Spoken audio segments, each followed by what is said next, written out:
Netcasts you love. From people you trust. This is Twit. Bandwidth for the Tech Guy is provided by Cachefly. CACHEFLY.com. Hi, this is Leo Laporte, and this is my Tech Guy podcast. This show originally aired on the Premier Networks on Saturday, August 19th, 2017. This is episode 1414. Enjoy. The Tech Guy podcast is brought to you by Rocket Mortgage from Quicken Loans. Home plays a big role in your life. That's why Quicken Loans created Rocket Mortgage.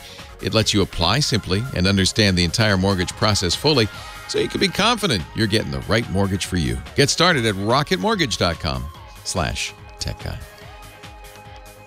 Well, hey, how are you today? Leo Laporte here, the Tech Guy. Yeah, time to talk about computers, the internet, home theater, digital photography, smartphones, smartwatches, how to keep from blinding yourself on Monday, all of that stuff. 8888 Ask Leo. That's the phone number if you want to talk high-tech. 888-827-5536. Toll-free from anywhere in the U.S. or Canada, outside that area. You can still call.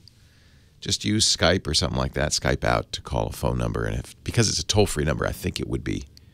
I'm pretty sure it's free on Skype. 8888 Ask Leo. Monday's the big total eclipse. First one in the U.S. since 1979. And, of course, it's inevitable. And you just got to wonder what's wrong with people. Amazon has had to recall many of the Eclipse glasses they sold because they won't work. And if you use them, you run the risk of damaging your eyes. What kind of creep sells? Oh, that's just low because, a lot of kids will buy those glasses, right?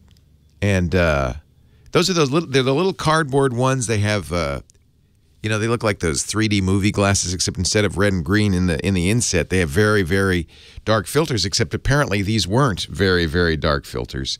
I don't know how you would know.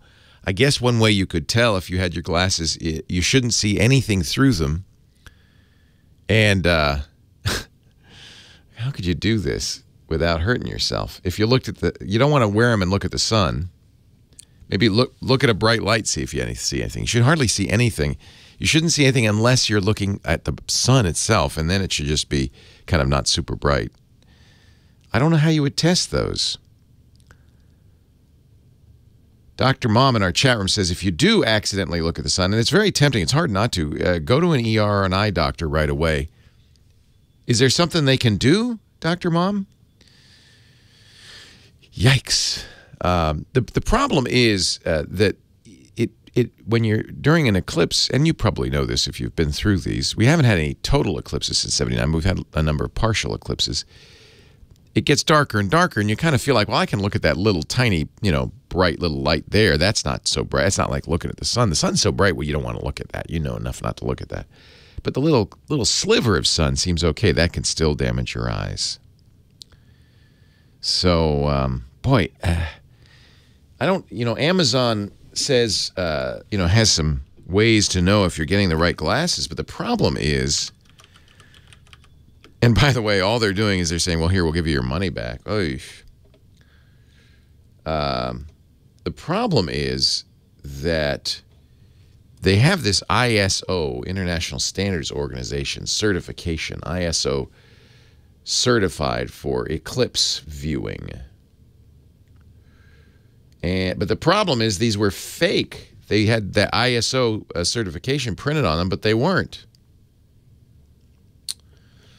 Best place to go if you want to verify, I guess, if you want to verify them, is NASA's site, 2017eclipse.nasa.gov.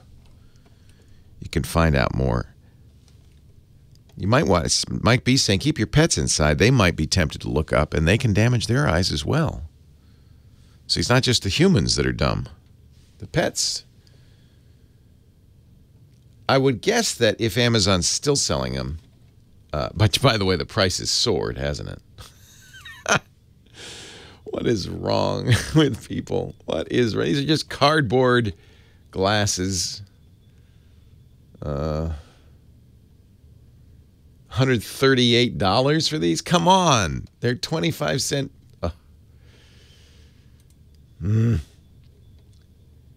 So, you got to use glasses engineered by reputable vendors. You see, that's the problem. Who's a reputable Eclipse glasses vendor?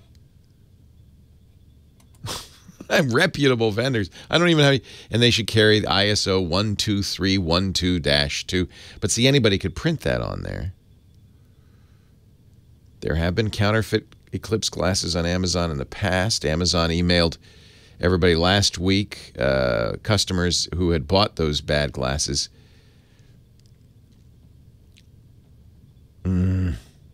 Amazon hasn't said how many of them were bad, how many of them weren't. I don't know what to say. Just be careful.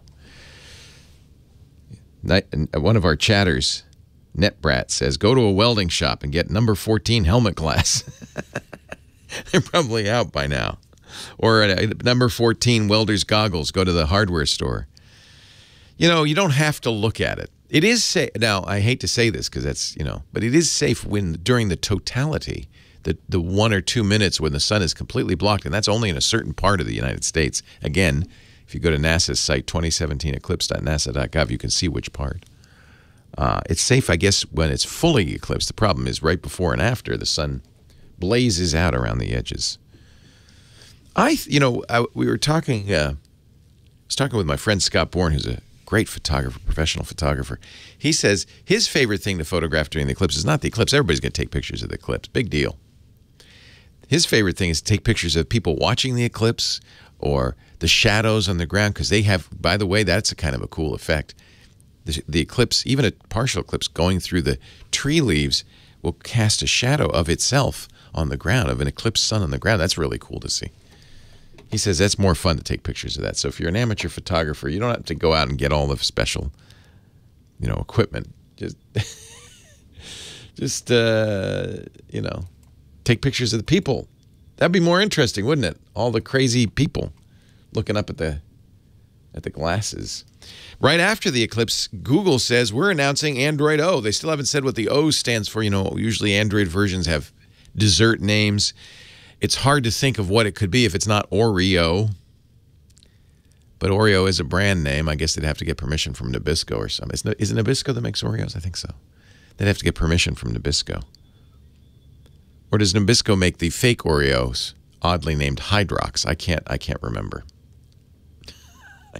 Haven't bought Oreos in a while. Android O will bring some new features to Android, and many of you will not get it. Because, well, as you know, one of the biggest problems with Android right now is that companies who make Android phones and the carriers who sell them are slow to update, if ever.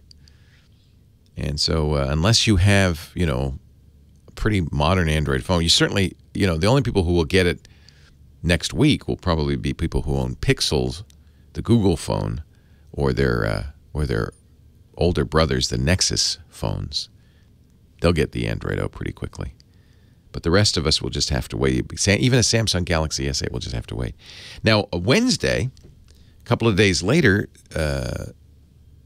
Samsung's going to show off and announce its Galaxy Note 8, the successor to the famous exploding Note 7, which is, hotly awaited because a lot of us who love our notes, I've owned every Galaxy Note since the first one, since people used to laugh at me for carrying such a ginormous phone, which I always loved, with the stylus. That was the kind of the unique feature of the Notes. I've been without since I had to send my Note 7 back. So a lot of people will be interested, I think, and I suspect this will sell well. After all, what phone could possibly be safer than the Note 8? Because once, okay, Samsung, you can make one mistake, but if they were to have problems with this phone, that would be a big deal. That'd be the end of Samsung, if you ask me. So I expect good things from the Note 8. We'll find out on Wednesday, and that will almost certainly have the next version of Android 8.0, whatever that is. Oreo. 8888 Ask Leo is the phone number if you have questions about that. New iPhone should be coming in the next, well, I'd say in the next 3 or 4 weeks. We're going to have a new iPhone. I can tell you a little about the speculation. Meanwhile, Andy Rubin, the creator of Android, has shipped his phone, the Essential phone. I should get mine the next couple of days. talk about that. Or anything on your mind.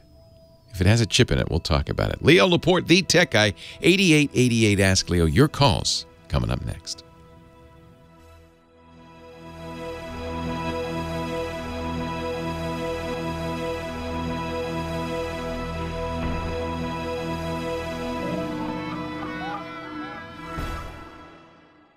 Leo Laporte, the tech guy, 8888 Ask Leo. That's the phone number. We're talking high tech. If you call, who will you speak to? You might wonder.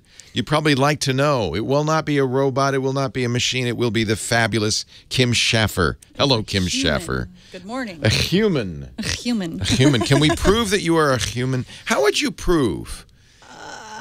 I could stick a needle and get some blood out of me, I suppose. Yeah, but maybe a robot would be smart enough to have a little blood purse thing going on. I don't know. How would you see? There's going to come a time, probably not in my lifetime, Where you maybe have in to prove yours, that you're a human. where there will be robots that seem like a human, Very scary. and you would like to know, are you human or not? Right. And how would you prove it? I don't think I want to be around for that either. Yeah, it's 100 years off. It's a while off. Anyway, something we have right now today at this very moment, we have callers, lots of them. Yeah, Alan Simi Valley has been having some issues with a couple of different phone carriers this week and wants some advice on how to maybe resolve those issues. By the way, if I were a robot, the first thing I would do is say, well, are you human? Prove you're human. Casting all, suspicion away from me. Just saying. So then So maybe you are I'm the human. robot. Yeah, you could be the But then if I were a robot, would I ever say that? But if I were a robot, maybe I would say that, trying to cast You're you a up. manipulative robot. Yes, that's it. Thank you, Kim. Hi, Al. Leo Laporte, the tech guy. Hi. Welcome. You heard about the first robotic airline flight? No. It was hijacked by a Chinese cell phone that stowed away. That sounds like a dad joke. What can I do for you, Al? I got scammed this week by T-Mobile and AT&T in consecutive days. You got scammed? Yeah. What happened? T-Mobile shut down their GSM, making my 7-inch GSM cell phone useless. So they tried to sell me a brand new cell phone, and I said, no, I'll go to another carrier. So I went over to AT&T, and rather than giving me a cell phone contract, they gave me a data-only contract, so I now cannot call or get messaging. So then I called AT&T, and I said, well, this isn't what I want. How old is this phone that you have, or tablet? It's 4 years old. It's a blue touchbook. Oh, it's a blue, huh? Blue touchbook. Yeah. Because GSM, of course, still works. It would be quite a shock if they decided to shut down GSM. I'm wondering, though, they are slowly shutting down the old data formats, the 2G towers and the UTMS and HSPA towers, I think, are going to be shut down. Is it just data you're lost?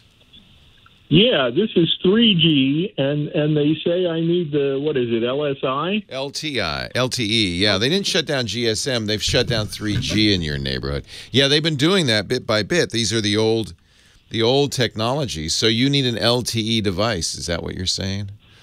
No, I need a GSM hookup so that my tablet which still works. Yeah, they're not scamming you. This is just the way it is. They're shutting these down. Because they're the old systems. They're trying to sell me a new cell phone from T-Mobile. Yeah, they're not shutting down GSM. They're shutting down 3G. So this blue is a phone for you, or just a tablet? Well, I use it mostly for. Is it a phone though? Is it because the phone should still work? It is a phone. I'm speaking to you on it now. So the phone still works. It's just you're not getting data. I'm not getting data, and so then when you and at AT&T they set me up with a data only card, and so then they tell me if I want the phone, I got to go back and buy a new data card because the data card they gave me won't get voice and messaging. It's just data. Yeah. Well, while the lady Can I talk you into buying something a little newer? Yeah, I don't. I'm an old guy trying to get by on $460 a month Social Security. I understand. Yeah. I can't buy a phone just because the president of T-Mobile thinks that he's got not enough. Yeah, but money. there's no guarantee that these old technologies are going to stick around. This is just like saying, I got this telegraph key, but everybody keeps wanting me to use the telephone. I don't understand why. At some point, they shut down these frequencies. So I'm looking at the schedule of upgrades and where they're doing it. So you're calling. Just trying to figure. You're in Simi Valley. It's interesting. I don't.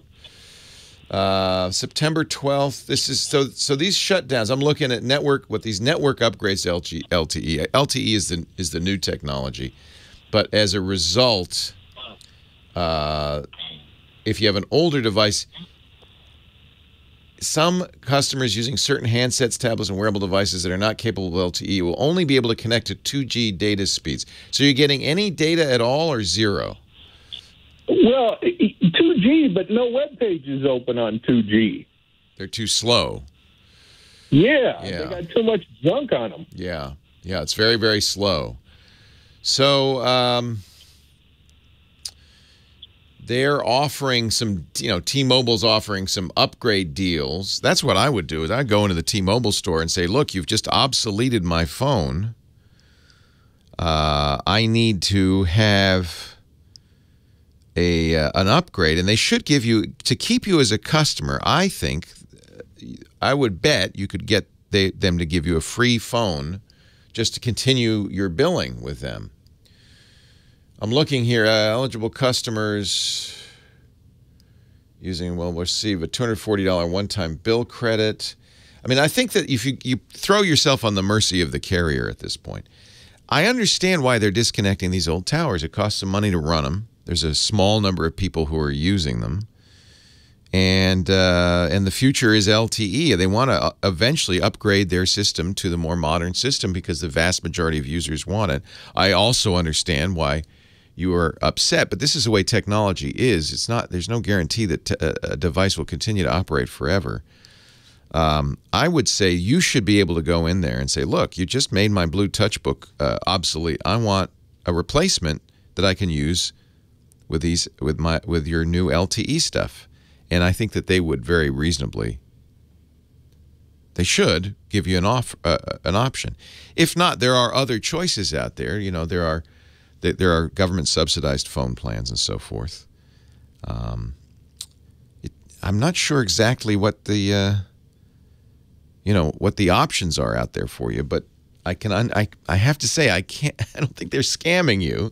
This is just what happens with these networks. Now, AT&T didn't do you any favors. They may have misunderstood the issue because you want to use it as a phone and you want to use it as data.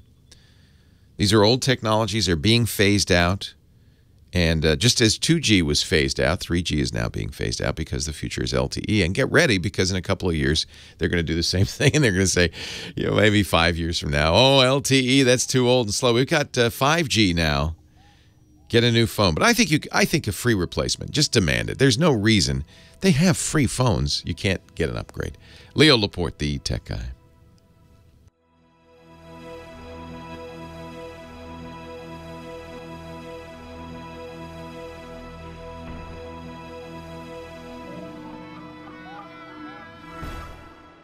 #8888 Ask Leo, the phone number. Back to the phones we go, and line 6, Bill in Torrance, California. Hi, Bill. Howdy. I've got a little low-tech answer for you on how to look at the Eclipse. Good. Tell me about it. It's free also. You just have to be on good terms with maybe your grandparents. Oh, is this the 35mm exposed film trick? It's better to use an X-ray. Every X-ray has a black border, and you can cut it so that no one's tempted to look through something that's gray. Right. The black border will give you something sturdy. It will give you something you can cut to your own eye size or separation, and it works perfectly. I've been handing them out for I've been 40 years now, handing them out during every eclipse or partial eclipse, even to third graders. Neat. Where do you get all this exposed X-ray film? Well, you're exactly right, because now all X-rays, MRIs, digital. they come to me on CDs now. Uh-huh. So are you a radiologist? Is that your? I have a license, and I have an X-ray permit, and I own an X-ray machine. You do? Wow. Yeah. But we don't do. It's all digital now. Yeah. But the old films are around, and most older people, that's why I say grandparents, they hold on to those things. And you can cut the edges off of them where the black is, and it will not interfere with the diagnostic exposure in the center of the film. And Bill, I take it you're an eye doctor. No. No? No, I'm not. How is it that you can have an X-ray machine? You must be something. Yes, I certainly am. I mean, I couldn't go out and just say, hey, I want a permit for an X-ray machine, right? No. What I am is I'm contracted to my local hospital, and I am their one and only chiropractor. Oh, interesting. Okay. And therefore, I have in the old days, chiropractors I know did X-rays. I think they still do, but they probably do them digitally, right? Right, if they do them at all. There's so many centers, in my opinion, that do them far better than you can actually do in your office that I now refer all of mine out. Right.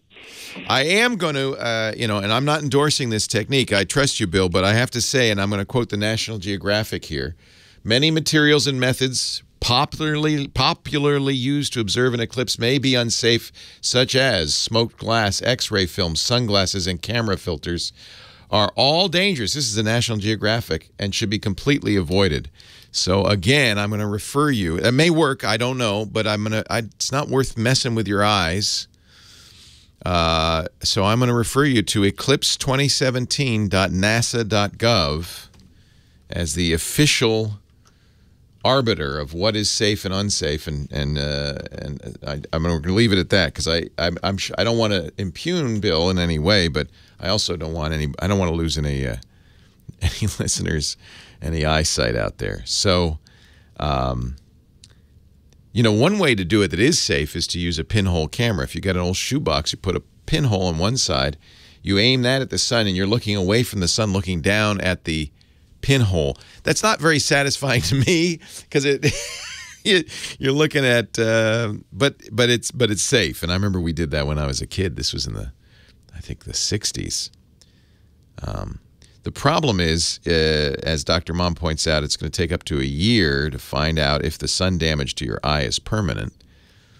And so it's just really not worth taking the chance. Please do me a favor and follow the experts' guidance on this. And as far as I'm concerned, if anybody's expert on this, it's going to be NASA.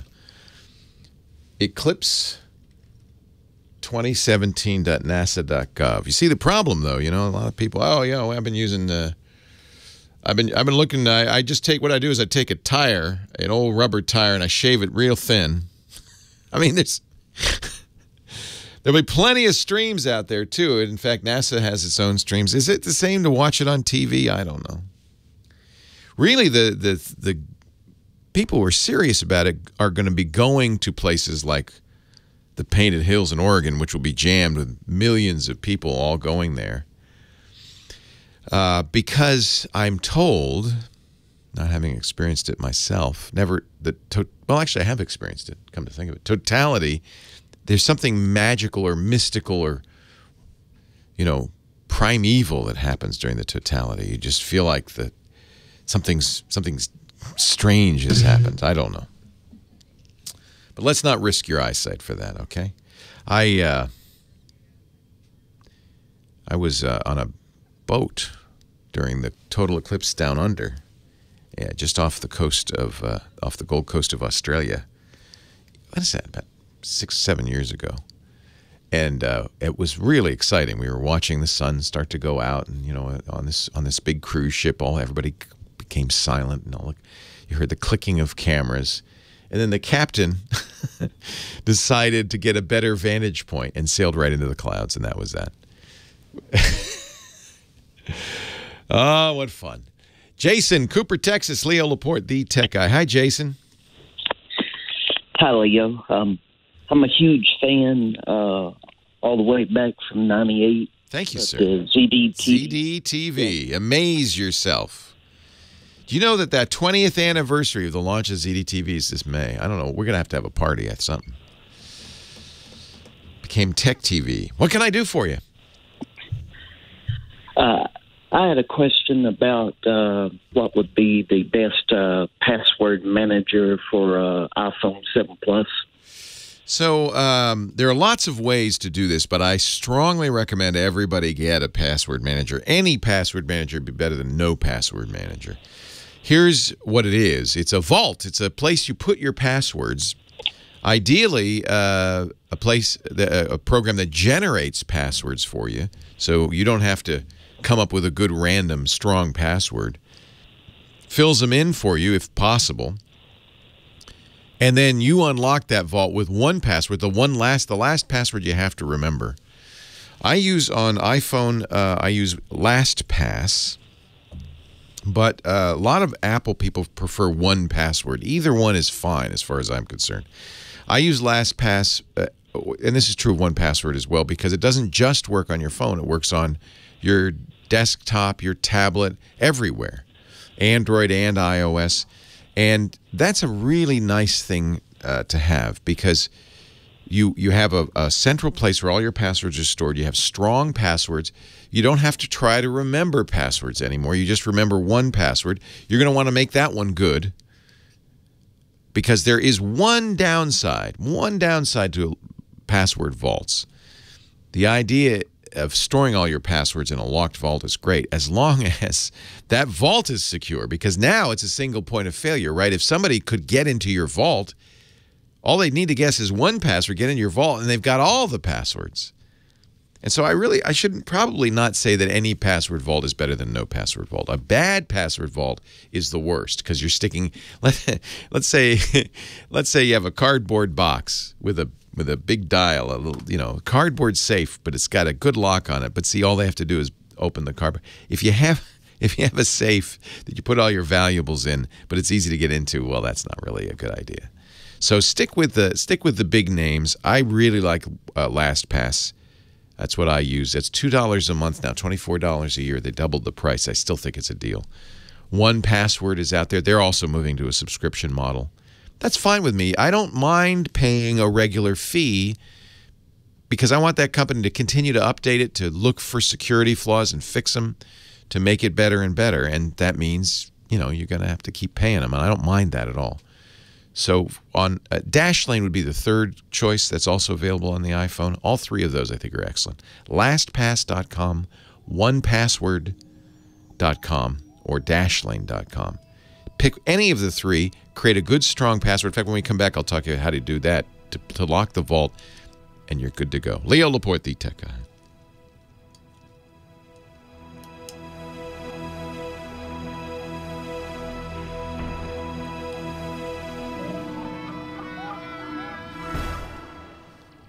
Leo Laporte, the Tech Guy, 8888. Ask Leo, the phone number, if you have a question, a comment, a suggestion, 888-827-5536. So I recommend strongly, everybody who's listening to this show should have a password manager. Because you have so many passwords now, there's just no way without a password manager that you can handle that securely. If you're not using a password manager, then what you're doing is using the same password or a slight variation on every account. That's very dangerous. That's a very bad idea. Chances are that password's easy to guess because it's easy to remember. An easy to remember password is easy for a hacker to guess. That's a corollary of some kind. It's the transitive property of passwords. Easy to remember, easy to guess. Hackers have very good techniques for what we call brute forcing passwords. They're not sitting there going, well, it's not like on TV. Let's see, let me guess. What's your birth? No, they're brute forcing it using tools that guess very rapidly. And they go for all the obvious ones first. And believe me, they know because of all the databases that have been released, they have a very good statistical database of the most popular passwords. So very important to use a password manager and let it generate the passwords and make them long. Make them 20 characters or more, as long as your bank or whoever you're creating a password for will let you, because longer is better and totally random is better. But the problem, you may say, well, how do I remember a totally random password? You don't. Your password manager remembers it. All you have to do is remember one password for your password manager. That should still be long and hard to guess, but it doesn't have to be totally random. You can use a technique to generate that password. For instance, this is the technique I use, and I like it. It's a good technique. And by telling you this, I'm weakening it. And you can use a different technique. But you want to use a mnemonic, something that will let you recreate the password in your head, the lyrics of a song, the names of the presidents, something you've memorized, a poem perhaps. And you can use the first letter of each word in the poem. You can have rules for lower and upper case and punctuation that you and you only know. And then add another bit of padding to it. I like to use my childhood phone number because I remember it, but no one else probably knows it. And even if they did know it, it wouldn't be enough because it's just part of the total password. But by adding those 7 to 10 numbers at the end of it, you're making that password even harder to brute force. But the key is this is something you're going to have to remember. So do something, shall I compare thee to a summer's day? You can actually use that as your password if you did something like then add your phone number to the end of it. Not your current phone number, not something that a bad guy might know, but something obscure. Your zip code when you were 12. Make it hard, but something you can recover. The reason this is okay is because there's a second thing you need to do, which is turn on two-factor authentication. A good password manager will also have two-factor authentication. So somebody would have to not only guess your password or brute force it. To get in, they would also have to get that 6-digit code from your phone on the password authenticator that you use. And if they, now don't have it in a good password manager and in LastPass and Dashlane and 1Password, don't do this. Won't be sending you that 6-digit code via text message because it turns out it's not so hard to steal somebody's cell phone number. They'll be doing it using an authenticator program like Google Authenticator. It's a good choice. The Authenticator program generates a new 6-digit code every 30 seconds, so it's only good once. Bad guy would actually have to have your phone to do this. So that's my strong suggestion is long password you can recreate, you can figure out, you can remember it. You can memorize it if you want, plus two-factor, second-factor authentication. That's going to keep that vault pretty safe. And the companies I've mentioned, 1Password, LastPass, and Dashlane, to my knowledge, do not have access to your passwords. They may store them on their servers, but they're encrypted using a passphrase that only you know. Only you know. Now, that's a problem because if you forget it, you're going to lose all your passwords, so don't forget it. It's okay, by the way. I give you permission to write it down and keep it somewhere safe, like in your desk drawer at home, somewhere people aren't going to find it. And don't say, this is my LastPass password. Just write the password. Put it down, put it somewhere safe. LastPass has another nice feature. I think 1Password added this as well, called emergency access, where you can say a loved one, should something happen to you, can have access to your password vault. Another valuable thing, right? If you, we don't like to think about this, but we're all going someday. And your bank accounts, all the important stuff, your savings, your brokerage accounts, whatever, are in that password vault. Your loved ones are going to need access to that, right? Hey, this is the beauty part of that password vault. You can give them access to this. The way LastPass does it is perfect. They have what I would call a dead man switch. They probably are more politic. They probably don't call it that. But the idea is you designate your wife, your husband, somebody to be your executor, maybe a couple of people. I chose my daughter and my wife.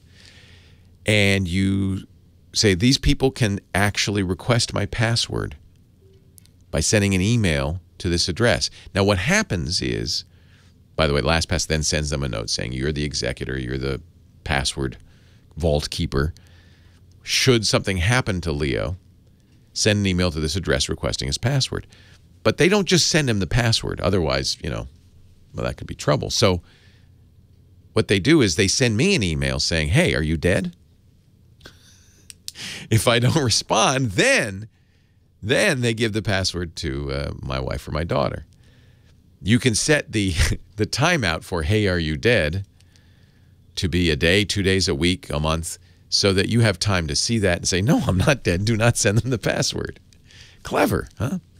Or if you've passed on, it's unlikely you'll be answering email. So I think that's all in all, this is a really good thing to do. And I know it's inconvenient and it's a pain, and it's much easier to just use your dog's name and your birthday as your password. But believe me, if these passwords are important, you want to protect them. If you're going to do that, at least turn on two-factor for all those accounts. That'll help.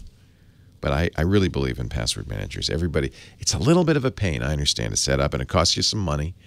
LastPass is $24 a year. I think it's worth it. And yes, there are multiple multi-factor authentication technologies that you can use with LastPass. For instance, on the iPhone, if you have a fingerprint reader, you can have the fingerprint unlock LastPass. Makes it even better. You still have to know the password. For time to time, it'll ask you. Jonathan, Scottsdale, Arizona. Thanks for hanging on, Jonathan. Leo Laporte. Hey, Leo. Good to talk to you. Question for you. I just got a new Samsung 7 Series TV, and I'm looking for some speakers to pair with it, and probably Bluetooth or Wi-Fi speakers. Okay. Now, this is problematic because Bluetooth has a little bit of latency. That's my exact question. I want to find the best technology that's going to minimize the audio and video being out of sync. Yeah, that can be a problem. There are, of course, wireless speakers, Bose, and a number of people make them. They don't use Bluetooth.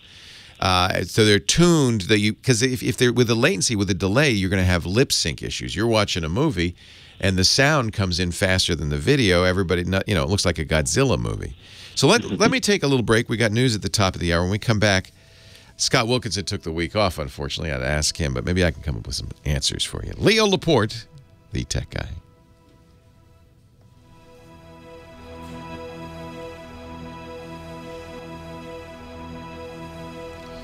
I've used a number of wireless solutions. They're almost all Wi-Fi or something like it. Actually, not even Wi-Fi, RF based. I think that's how the Bose works. The Bose is expensive, but it works quite well. I should say this is actually for my bedroom, so it doesn't have to be anything too elaborate. The three I've kind of been looking at, of course, Samsung makes the Radiant R1, the Radiant 360 R1 speakers. Yeah, and I don't have any. I wish Scott were here because I don't have any experience with those. Oh, but if they make them for Samsung, they're going to not be using Bluetooth. They're going to be, unless it says, for listening to music. But the R1s, I believe, actually have Bluetooth and Wi-Fi. Interesting. I think the default is by Wi-Fi. But the other two. Here's what they'll be doing then is they may build in a delay on the picture, or rather delay on the audio to match the picture. They may even handle that. They may handle that automatically. So if you have a Samsung TV and you're getting a Samsung solution, they're gonna have worked that out some way. And the easiest way is you just, because what happens to the audio. Actually, it's the other way around. The picture's going to come first, and then the audio, because it's going through Bluetooth, which has some latency, is going to be a little bit behind. So they'll slow down the video to match it. They may even have a setting in there. Some AV receivers do that. They have a setting for delay. Gotcha. My main question is, the Samsung, the problems are kind of large, and they're just, I really like the Bose SoundLink Revolve, they're called. They're like the 360 speakers. They're all, the ones I'm looking at are all 360 sound, but there's the Bose SoundLink Revolve, which I think are now SoundLinks are Bluetooth, so make sure that they say for AV. Okay, gotcha. That's kind of what I was wondering. What's the main? Yeah, I love the SoundLinks, and those Bose are great, but they're not. Those are for music, I believe. Okay. And so there's no issue with music. You don't care if there's a little delay, but as soon as you want to use that for TV, you'd need some way to match to lip sync it. And I suspect so Bose does make an AV solution. It's very expensive. Okay. Yeah, I have a feeling they get expensive pretty quickly. Yeah, the Bose, let me just see what the You want wireless because, I mean, you can get a sound bar that's right next to the TV. That could be wired, right? Yeah, I mean, my thought was that it's in my bedroom setup, so I wanted you want to surround? Speaker. I just want to have like speakers on my nightstands. Yeah, and just kind of have that kind of stereo effect. You know, if I'm on my bed watching the movie or something, I kind of have speakers on both sides. But yeah, so we bought the Lifestyle, which was at the time $2,500, is now $4,000. Oh my god, that's way more than the TV. I know, it's crazy. That's crazy. That's crazy talk. The Bose is on the high end because those are about $199 a speaker, I think. But yeah, the Bose, the Samsung Radiant, and the Sonos Play were the three I was kind of looking at. Sonos now, if you don't mind, Sonos isn't cheap either, but we use the Sonos, and they are designed for AVs. But what happens is, you have this one Sonos, the sound bar is connected to the TV, and then you have the subwoofer is wireless and the surrounds are wireless. Okay. So and what happens is, and Sonos is the king of this, and that is Wi-Fi. They sync the sound bar with the surrounds and the sub, and they make sure that it matches the TV. And they're very good at that. I've never seen any latency on our Sonos systems. But there is going to be one wired speaker, and that'll be the sound bar right under the TV. Gotcha. Okay, so probably I was kind of hoping to avoid a sound bar just because I don't want to get a super elaborate. Yeah, you can't. That's how the Sonos works, because it's optically connected to the TV, so there's no latency there. And then they handle their magic. Sonos is very good about that. This is what their real secret sauce is. They handle any latency issues to the external speakers, to the sub but it doesn't do left-right wireless. It doesn't give you the wireless sound you're looking for. Okay. So it sounds like the AV is really what I need to look at. I think an AV would solve that problem. Yeah. And I used to have. I have to say, I've never been happy, but I haven't tried it in a few years, so maybe they've gotten better. I've had wireless surrounds, because that's the pain, is getting the wire to the surrounds. But they drop signals and stuff. I mean, the sound quality's okay. But yes, so you pay for the stuff that works. I'm sorry to say. I know. The TV was a big purchase. I would take a look at the radio. I would take a look at the Samsungs, because that's they're kind of all in the ecosystem together. I thought those. And if they're offering that at a reasonable price, and there's no way those are not going to do what you want them to do. Yeah, because they're only about $134. They're not too bad each speaker, and they're just larger. I really like the Bose sound because they're just really small, like nice little aluminum speakers. Oh, I know, they're beautiful, but those are not. Those are for music only. Those sound links are for music because they're Bluetooth. Okay. Well, I do appreciate it. So I'll be looking for something with the AV feature. Or that's key. That's key. Yeah, these Radiants look nice, actually. Yeah, I saw them at the Microsoft Store or Best Buy, and they're just really perfect. They're small little ones for like a nightstand, but I'll have to try these. They do the multi-room as well. So this is their competitor to Sonos, is what this is. Yeah. Okay, and you can link them. They have a stereo mode where they basically link up to each other. Yeah. For left-right audio, and they also have a party mode with it, which I guess just allows you to pair two for larger sound. Boy, I see they're using. So I'm looking at the TV Sound Connect, which Samsung offers with these. They say they do use Bluetooth. I'm a little. Well, you know what? If you buy it, make sure you can return it. It looks like they may use Wi-Fi once they're paired. They must do something like that, or the TV's smart enough to sync up because otherwise latency will kill you. You'll hate it. We're very sensitive to that. We can see, the smallest, of 50 millisecond delay will look bad to us. You'll say, "What is this, Japanese? What am I watching?" So true. Yeah. No, I've been trying both of them out, and I'm trying to figure out which one to buy a second one and make the set I'm going to keep. And it's just been, the Samsung's probably the. These look nice. Yeah, they look really neat. Yeah, I really like the idea. Yeah. So let us know. Okay. Hey, thanks. Thanks so much, Leo. Appreciate Take it. Care. Bye-bye. Okay, you too. Bye-bye. Well, hey, how are you today? Leo Laporte here, the tech guy. Time to talk computers and the internet and home theater and digital photography and smartphones and smartwatches and all that jazz. 8888 Ask Leo. That's the phone number if you want to talk high tech. 888-827 5536, toll free from anywhere in the U.S. or Canada. Outside those two countries, you can still reach us if you use Skype out to call that phone number. We don't have a way to receive Skype. Probably should work on that. Skype's not really designed to do call-in radio shows. I tried it once. We gave out the Skype number, but every time I'd take a call, it would start getting all jittery because everybody else was calling the same number. It just didn't work. So, but you can use Skype out to call 8888 Ask Leo. The website, I got to plug that more, is techguylabs.com, and the reason is that's free. It's always available, and when I mention something, we talk about something, we'll put the links up there on the website. So you don't have to write anything down while you're listening. techguylabs.com. Always free. No sign up. I don't want your email address. Keep it. techguylabs.com. I finished up the call right before the break, the call we had where a fellow wanted wireless speakers for a surround sound system. And the ones I've used, the Sonos is very good. It needs a wired sound bar, but then the surrounds and the subwoofer can be wireless.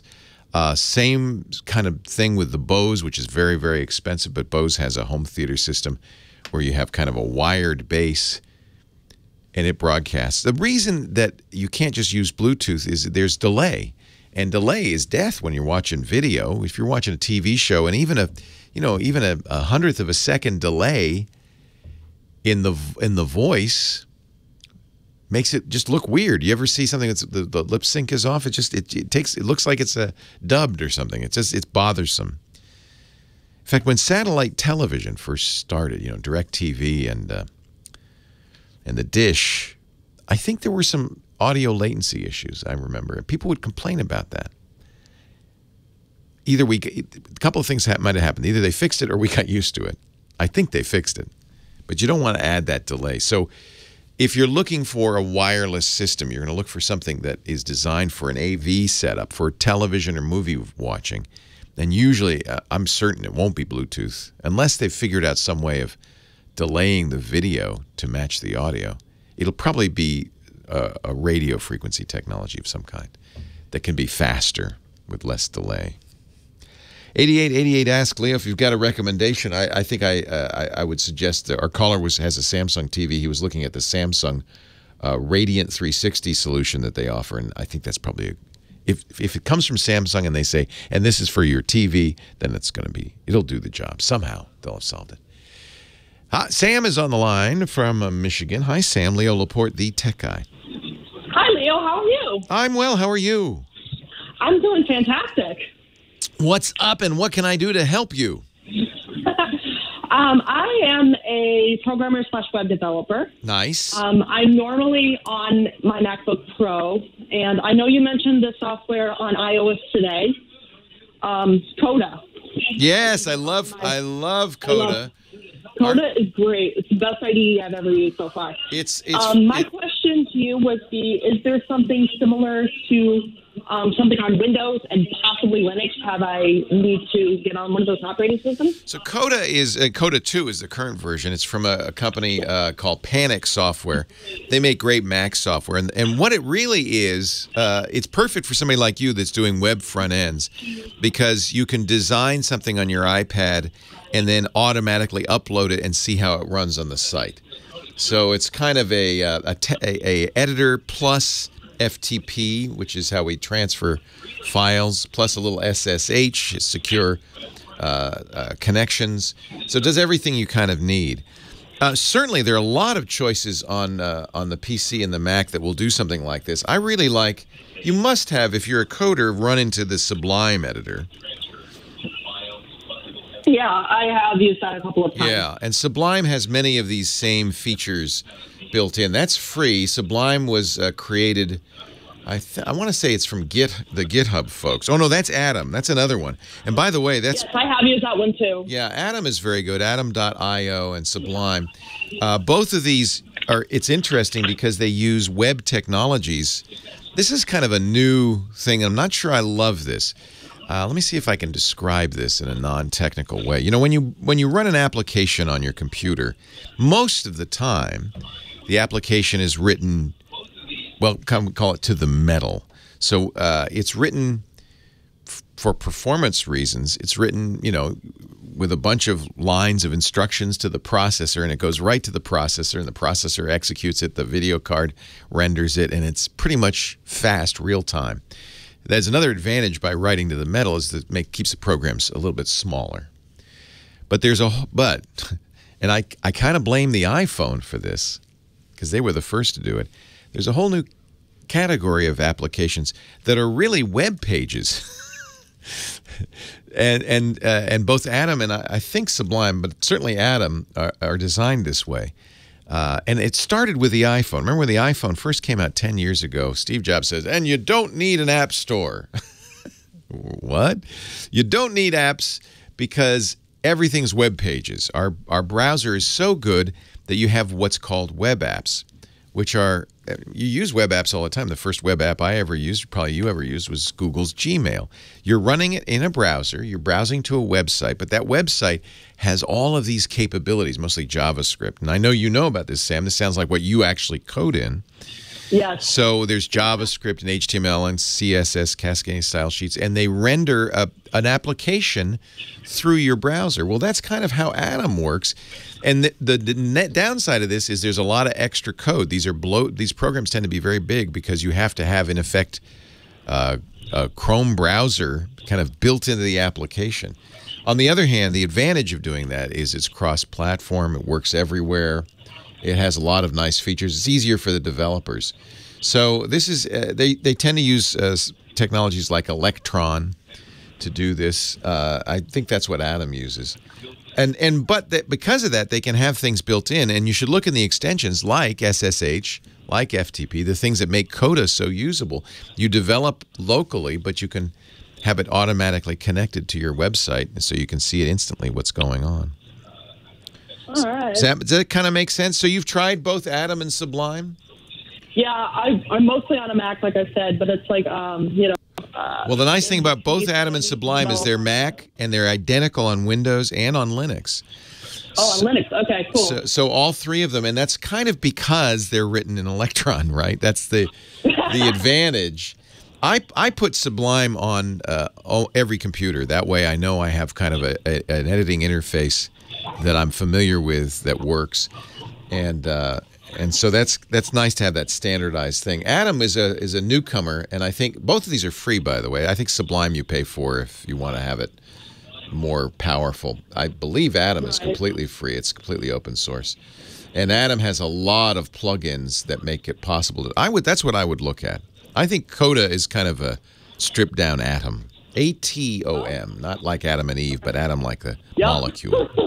Yeah, and then somebody in the chat room saying, you know, Microsoft's Visual Code Studio or Visual Studio Code is very good. That's free, also multi-platform, and I just don't know if it has the rich ecosystem of plugins. That's a word you hear a lot on the internet these days. A rich ecosystem of plugins that allow it to do the things you want to do. I know it well. Yeah, right. You probably work in a rich ecosystem. What kind of software do you write, Sam? I do a lot of website development. I've Nice. used things from scratch. I've also done a lot of WordPress implementation. Nice. Love WordPress. Yeah. Yes, WordPress is great, and they even built a theme from the ground up. Yeah. I would look at Atom. I think Atom is going to be the one that has the features most like Coda too. Leo Laporte, the tech guy.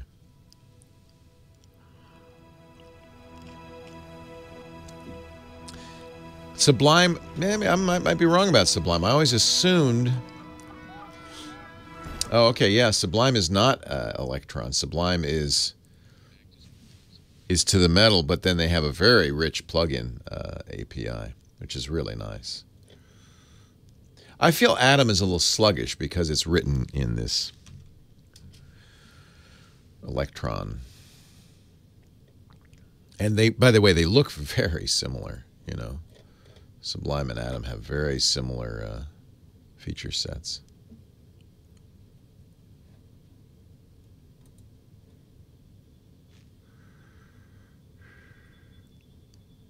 Sublime is a lot faster. Yeah, I paid for Sublime and I just install it automatically everywhere. If I need a GUI browser, I tend to try to stay in Emacs if I can.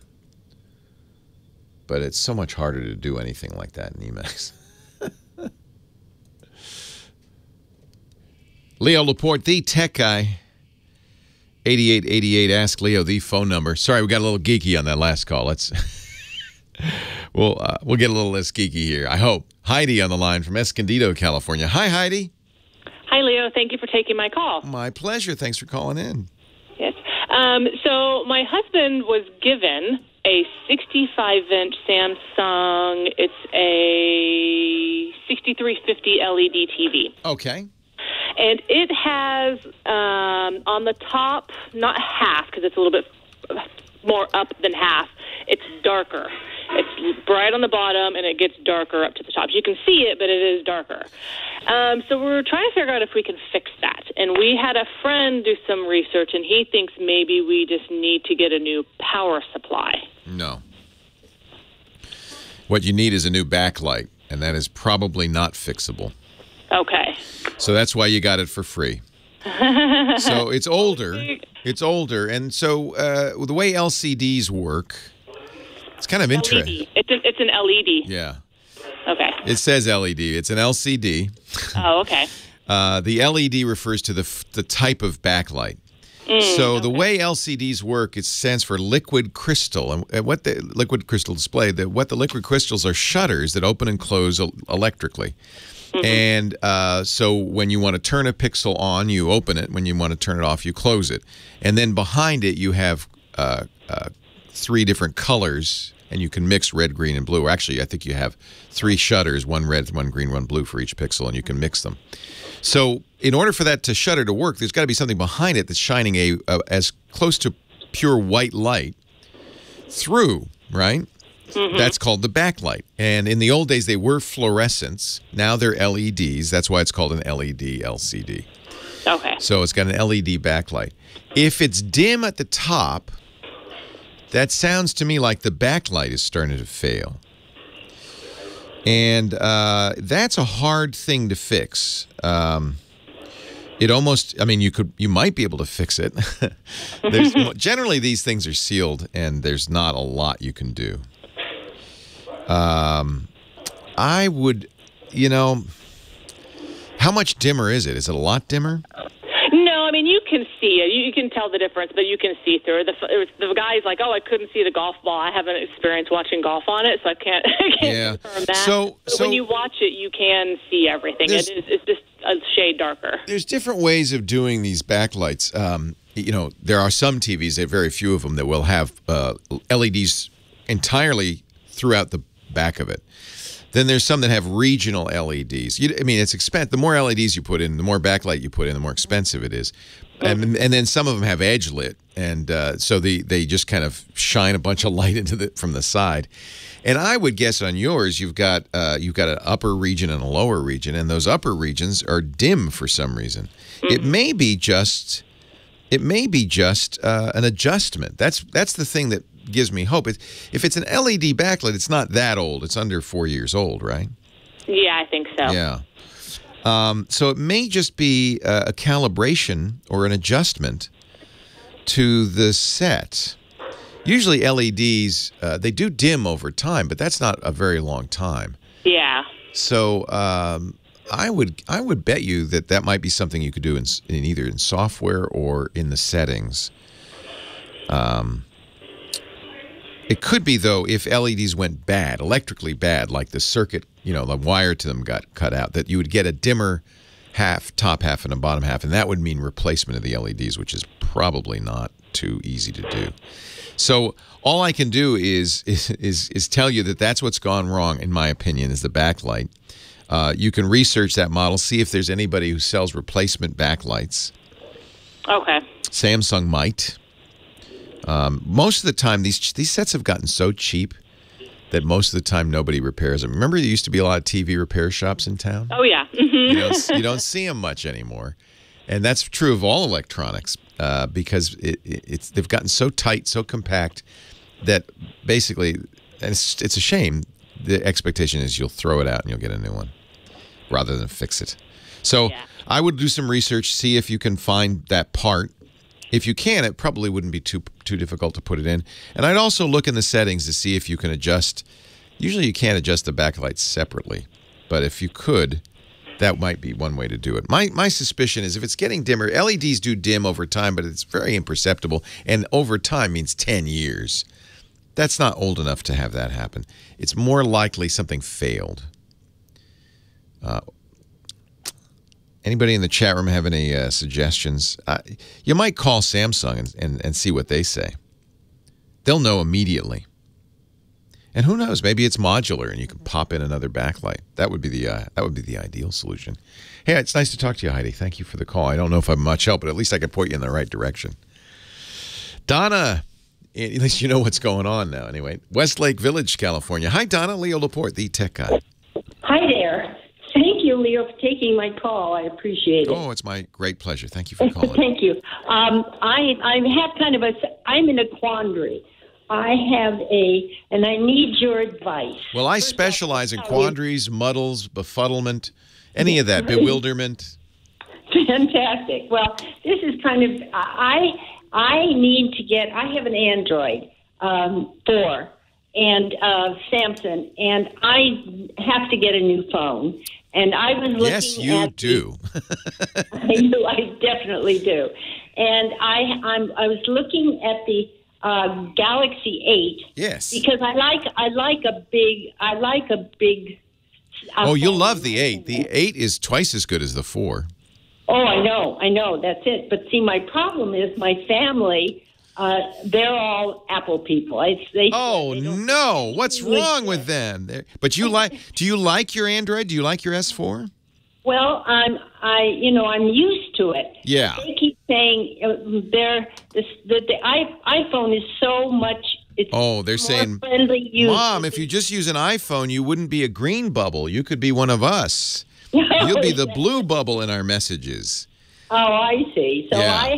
I just don't know. I'm terribly torn because said, I love this. I love the Galaxy because it's a bigger phone. Can I increase your quandary? Yes. Guess what? Apple's going to release a new iPhone in 3 weeks. Yes, I know. And it will be much like the S8 in terms of the size of the screen, in my opinion. Oh yes. Yes. So see, I went toward the Galaxy 8 because I take a lot of pictures. Oh, it's got a great camera. That is a wonderful camera. I know they say it does, but then when I talk to Apple people, they say, the iPhone has a terrific. Well, just between us, okay? Apple people are kind of funny. I know.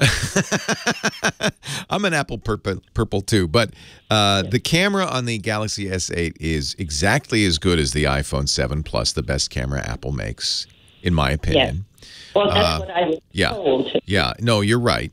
Some say it's better. It's a little different, but it is very, very good. And the S8 is it's a spectacular improvement over the S4. Oh, definitely. So I would say if you want the S8, go ahead and get it. But just know there's a new iPhone coming. Might be hard to get, and it will be expensive. And Apple should be announcing that within the next month. There's also a new Galaxy Note. Leo Laporte, the tech guy. That didn't help the quandary at all, did it? Hang on a sec.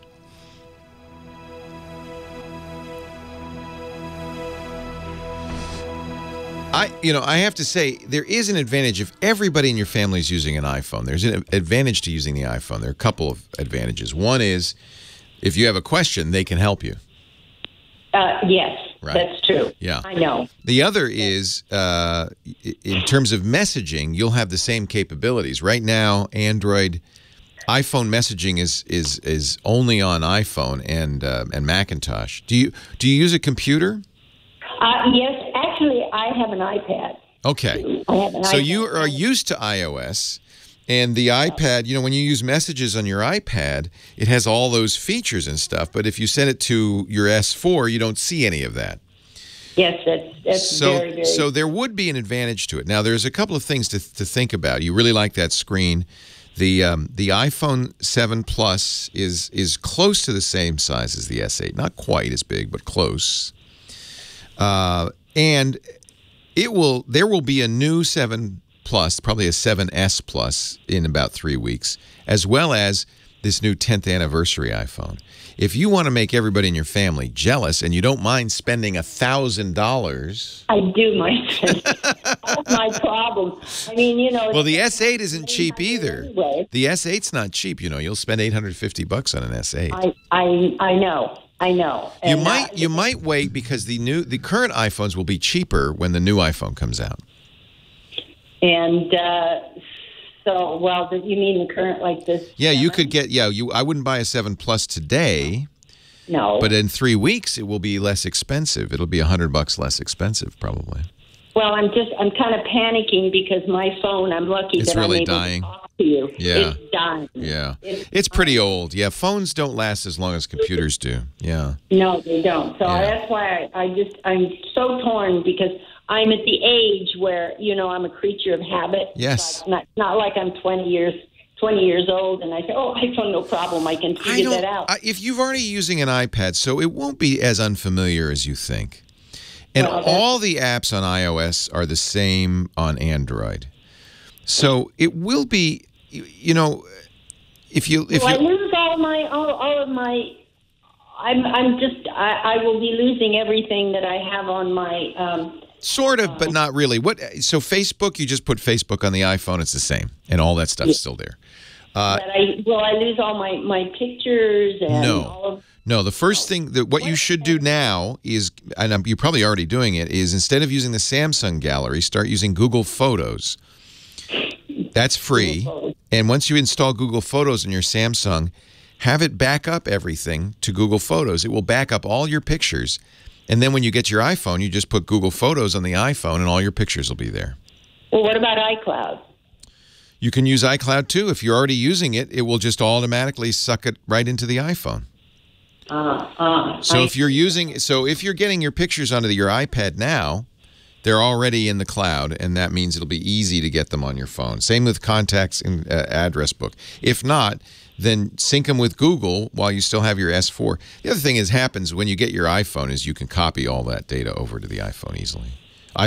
There's a switch app Apple makes for Android switchers that gets all your stuff.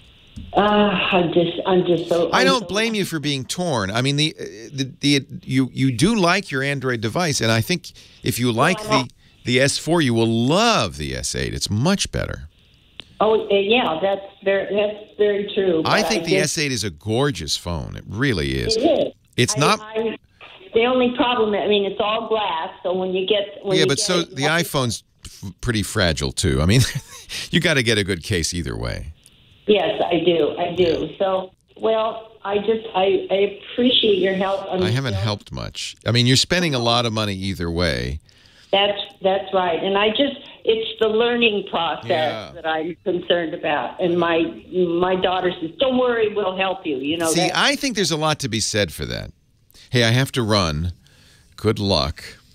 He's been everywhere, friends. He's Johnny Jet, our traveling man.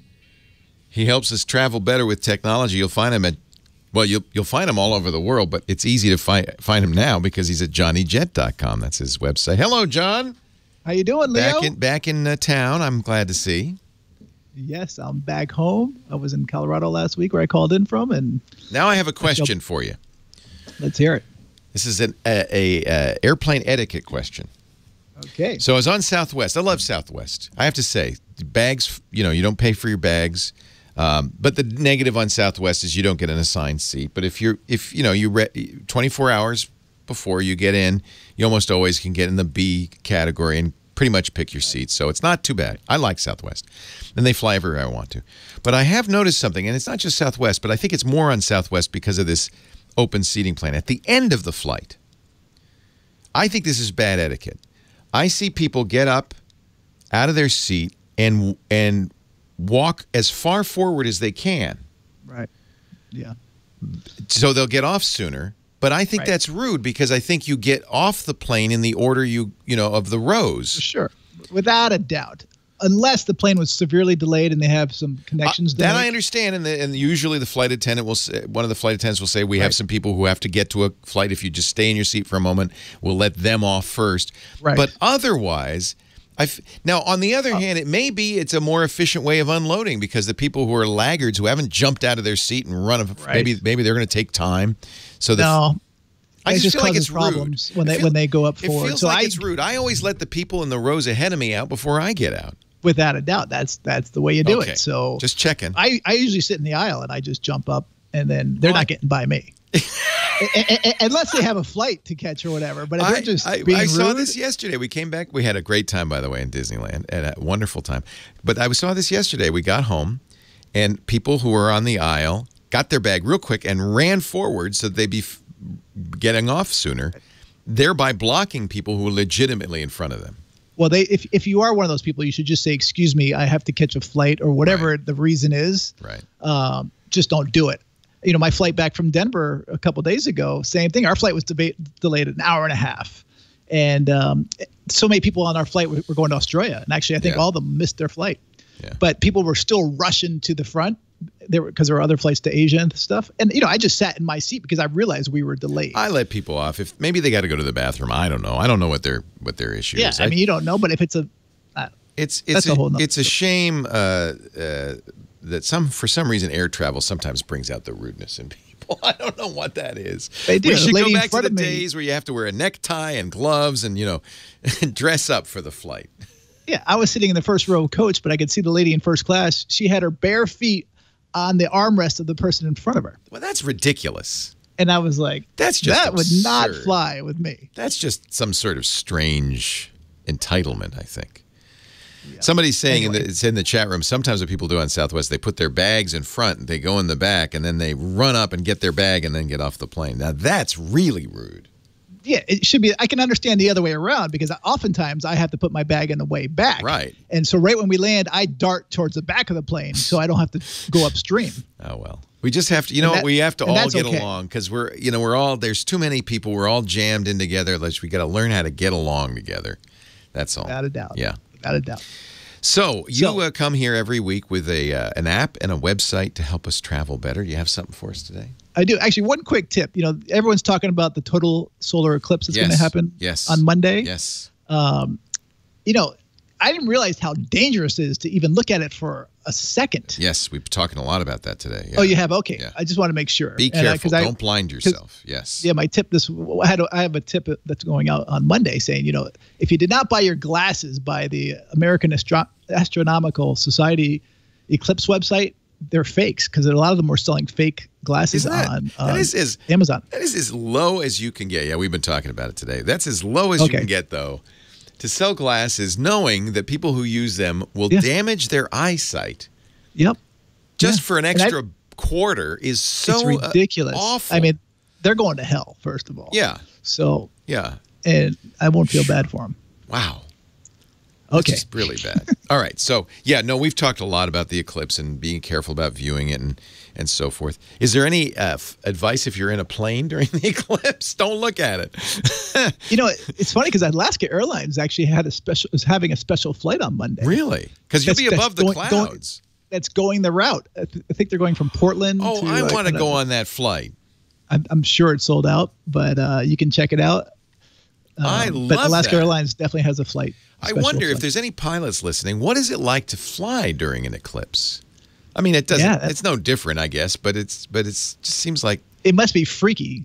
It's like a little freaky. The world is ending. Yeah, exactly. I think there's some primeval part of us. We know logically in our rational minds. Now it's just an eclipse. The moon's getting in the way. No big deal. But there's some monkey mind in us that goes, the world is ending. The world is ending. Quick, kill the dragon. Yes. I just think. I don't know. But I just. Although I think there's a lot of hype over the eclipses, Well, hype. What do you mean hype? I mean, they're making so much money in the travel industry because of this. People want to go and see it. I mean, it's cool, but it's going to last how many minutes? 2 minutes. Yep. So 2 minutes. Hey, I waited 7 hours in line to ride the Guardians of the Galaxy, and that lasts 2 minutes. That's ridiculous. You would not find me doing that. I had fun at Disneyland. I was told, and I think they were right, that this is a slow time because people are back in school. And it was a lot of fun. But get up early. If you stay in one of the hotels, you can get in an hour early. And that's the way we rode Pirates of the Caribbean, just got right on it. It was awesome. Then That's a good tip Haunted right House, there. right on it. Stay in one of the hotels and go in early. Yeah. Oh, it was so much fun. We stayed at the Disneyland Hotel. I've always wanted to do that. Usually we stay at the Motel 6 down the street. So what do you got for us? So the CDC contacted me. They have a world map. So if you Google CDC Zika risk map. I bet that was a little nerve-wracking though when you picked up the phone. Johnny, this is the CDC, the Center for Disease Control. I'd like to speak with you. That's scary. It's pretty cool. They only follow like 100 people on Twitter. Nice. And I'm one of them. And so they tweeted me, and so I wrote this tip up for them. Zika still a thing? It's still a thing that people don't realize that. So it's not getting the headlines like it did last year.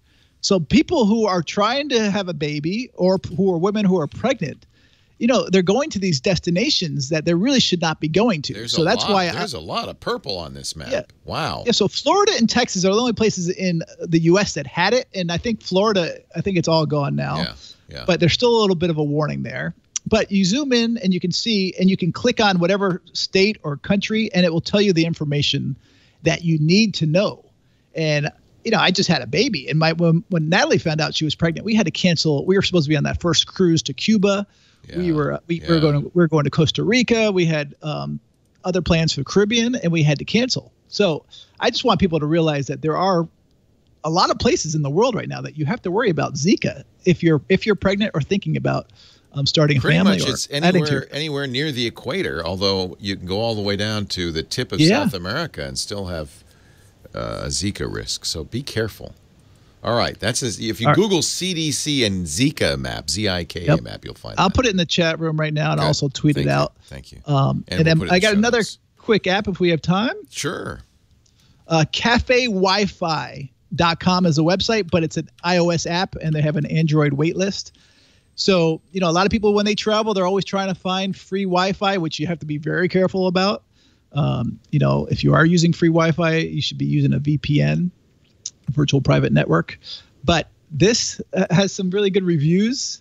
You can find what the Wi-Fi speeds, the networks they use, if we're going to a cafe, what the seating configurations are, directions, pricing, opening hours. If you're a world traveler, knowing where you can get Wi-Fi, just borrow a cup of internet is really handy. Very handy. Cafe Wi-Fi. If you go to cafewifi.com, you can see the map there or get the app. Johnny Jet. Go to johnnyjet.com for more of his information. More of your calls coming up. Nice. That's a good tip. I like Cafe Wi-Fi. Okay, good. I should have brought that one up first. You find some good stuff. We got it in. Leo Laporte, the tech guy. 8888. Ask Leo. My old DJ days come back every time. I hear a little Sade, and I'm going to go, Leo Laporte, the tech guy, on a beautiful Saturday afternoon, 53 degrees in the city. On the line, let's see here. I think it's Byron. Is that who's next in Minnesota? Hi, Byron. Hello, Byron. Hello, Byron. Oh, sorry about that. Yep, there he is. My phone was muted. My face had hit the mute button, and I was not unmuted. Yeah. My face hits the mute button all the time. It's like I fall asleep. No, you're on a cell phone. This really bugs me. They're supposed to have proximity rejection, so the screen turns off when you're holding it. But it happens to me all the time. Your cheek hits the mute button or something else. And I started out really cool. I said, pilot of the airwaves, this is my request. And then you didn't hear it. I missed it. Oh, man. The opportunities we've lost. Thanks to you, right. Apple. So what can I do for you today? Well, I work for State Services for the Blind here in Minnesota, and I help people who are visually impaired with their computers, primarily seniors. Fantastic. And so I heard you talking about the iPhone, and she was saying, oh, well, but the screen is so big on the Galaxy 8. Right. So I was just thinking, well, first of all, her family, they're all Apple people, so she'd be able to do things like FaceTime, and of course she'd be one of us, with the blue bubble. Right. But, what I heard there was the screen is bigger on the 8, so I can see things bigger. And so I was thinking, well, the iPhone does have a feature called dynamic type, where you can make the text a lot bigger throughout the entire system.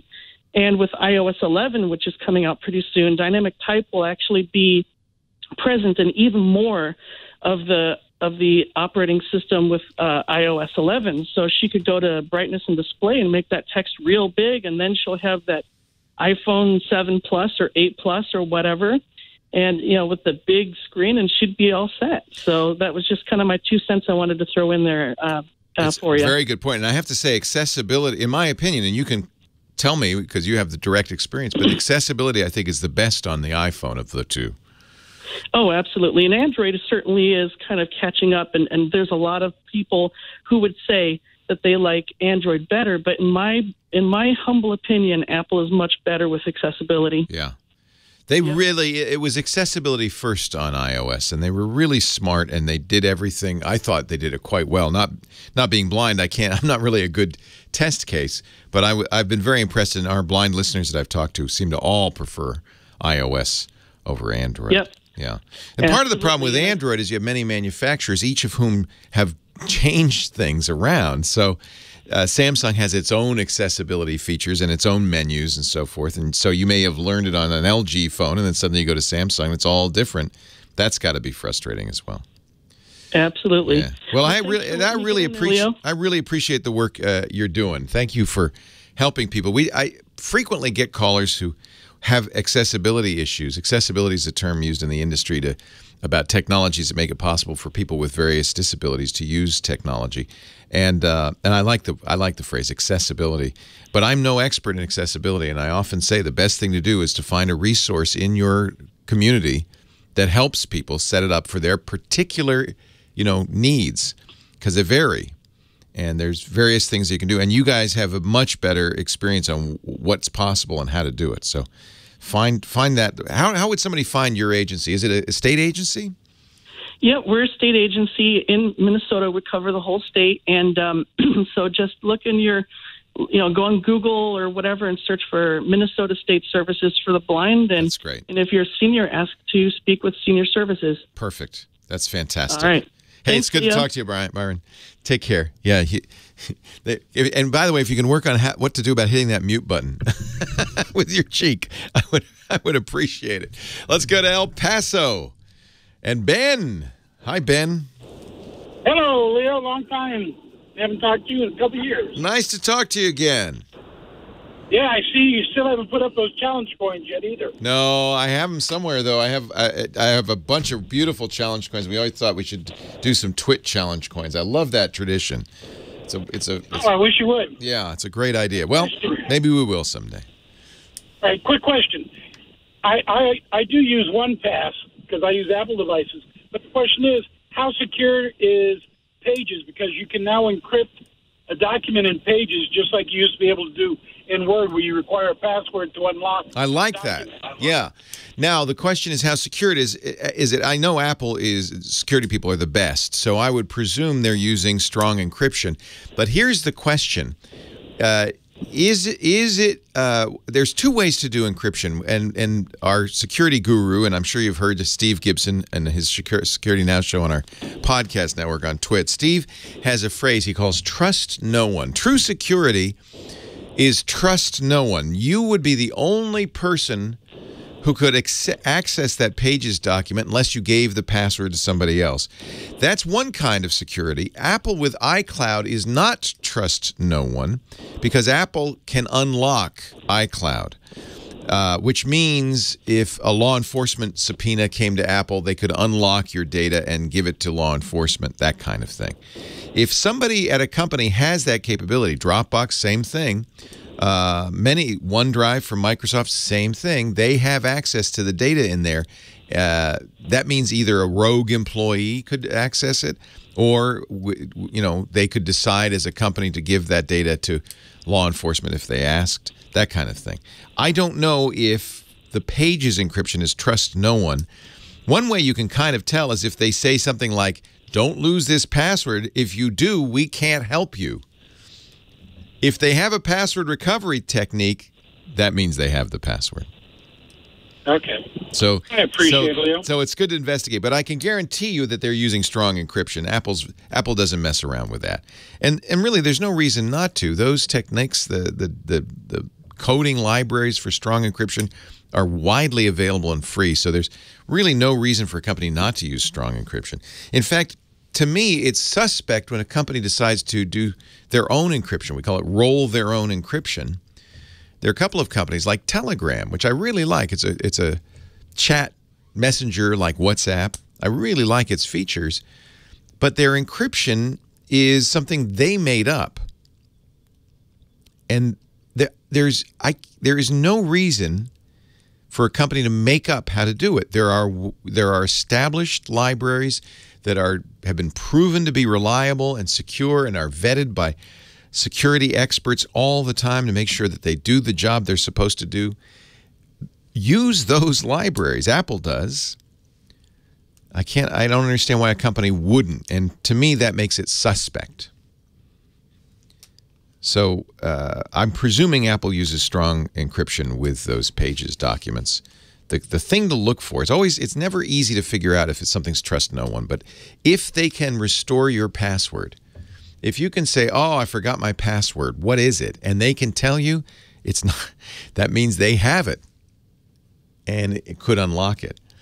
Reason we know Apple does that, remember the San Bernardino case, the terrorists, they got an iPhone, the FBI had an iPhone and asked Apple to help them unlock the iPhone. Apple refused, but in their refusal, in their filings with the court, one of the things they said is, guys, if you had let us know ahead of time, we could have provided you with all the iCloud data from that phone, the iCloud backup from that phone. They tell law enforcement, don't start messing with the phone. Bring it. What they told law enforcement is the FBI should have brought that phone back to the Wi-Fi at the terrorist's house and let it sync up, let it back up its contents. If it was using iCloud backup, it would have done that automatically. And then send a note to Apple. And Apple said, we would have gladly given you the data. So what that told me is Apple has access to your iCloud data. It is not trust no one. Apple can look at it if they should choose. I presume they're not, but we have no way of finding out. And we'll give it to law enforcement if asked. So that would not be trust no one. In fact, it's well known that iCloud is not trust no one. But that's kind of part of the feature set, believe it or not. Dropbox isn't, OneDrive isn't, because they can do more if they have the password. They can give you more features.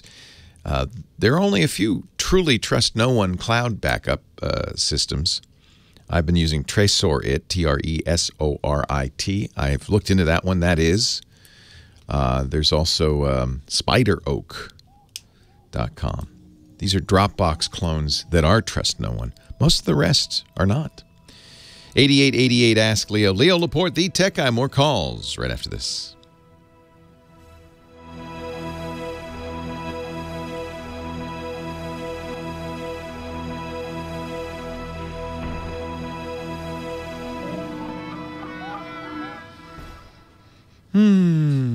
Oh, it's top of the hour. I think it'd be a good time to mention our sponsor for the show today, Rocket Mortgage. I use, well, I actually don't use Rocket Mortgage. I would use Rocket Mortgage, but I haven't bought a house lately. When we bought a house 4 years ago, we foolishly didn't use Quicken Loans. We used that big bank, you know, with the Stagecoach.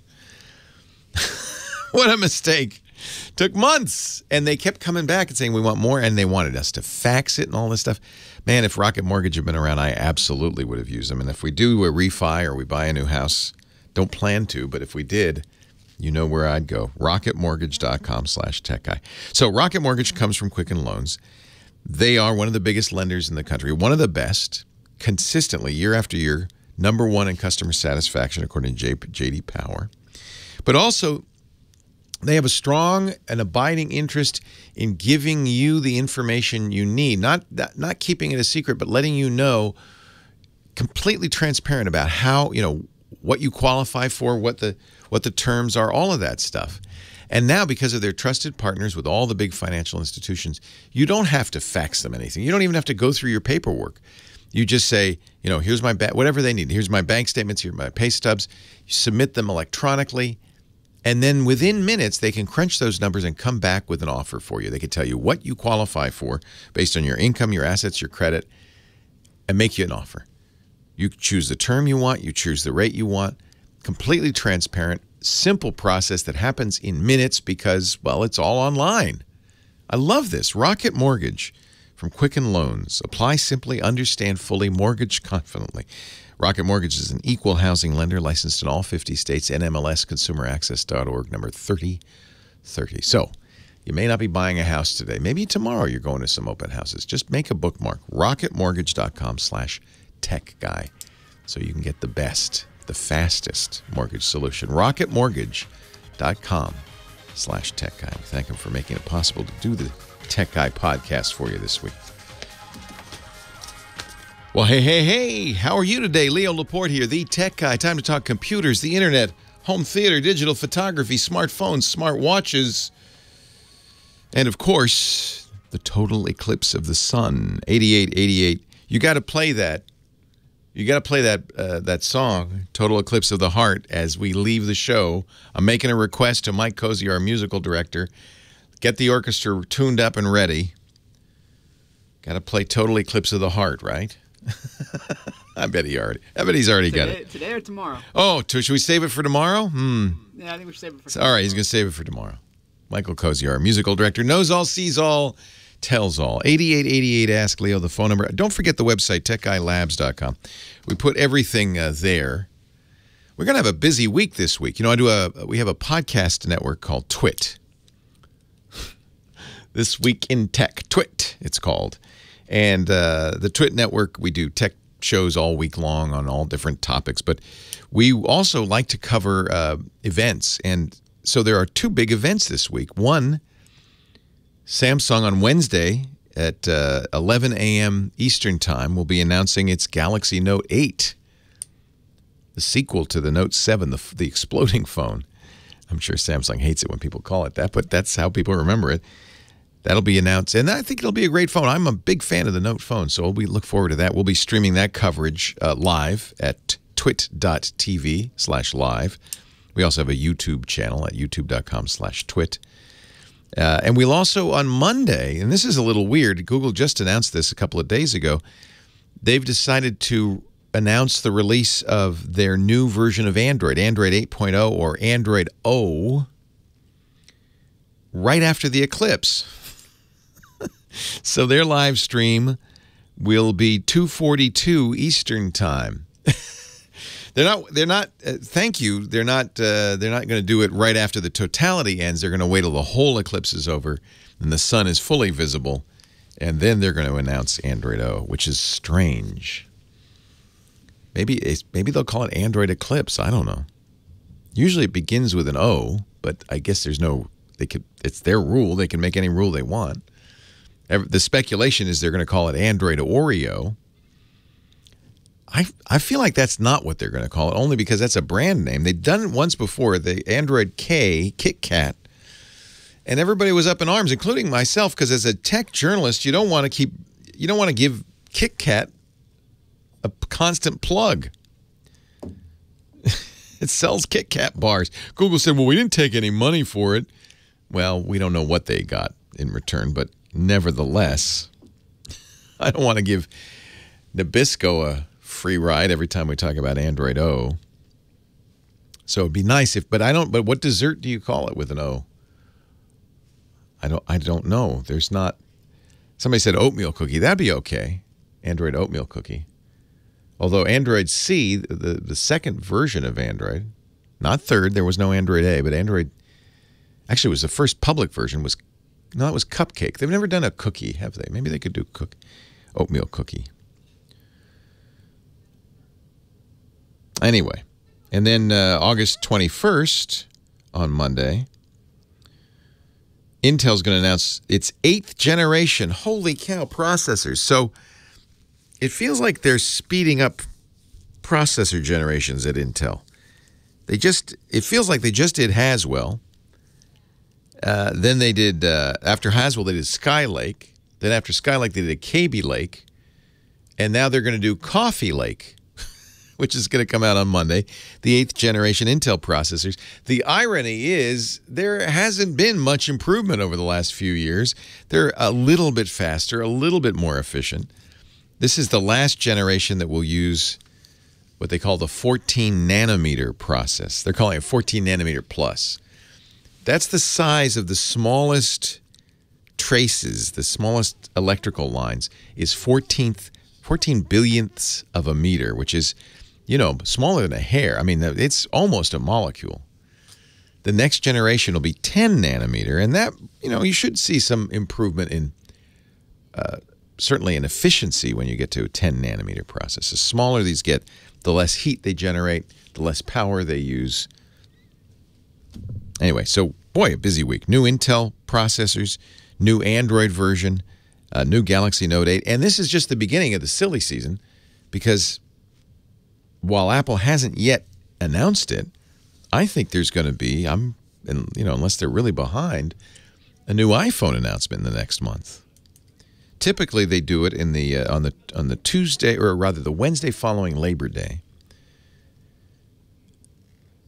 They announced the new iPhone. And this is a big one because this is the 10th anniversary iPhone. So the expectations are very high for this new iPhone. The current thinking, and remember, it's all rumors. Apple doesn't say ahead of time, but the current thinking is there will be 3 new iPhones.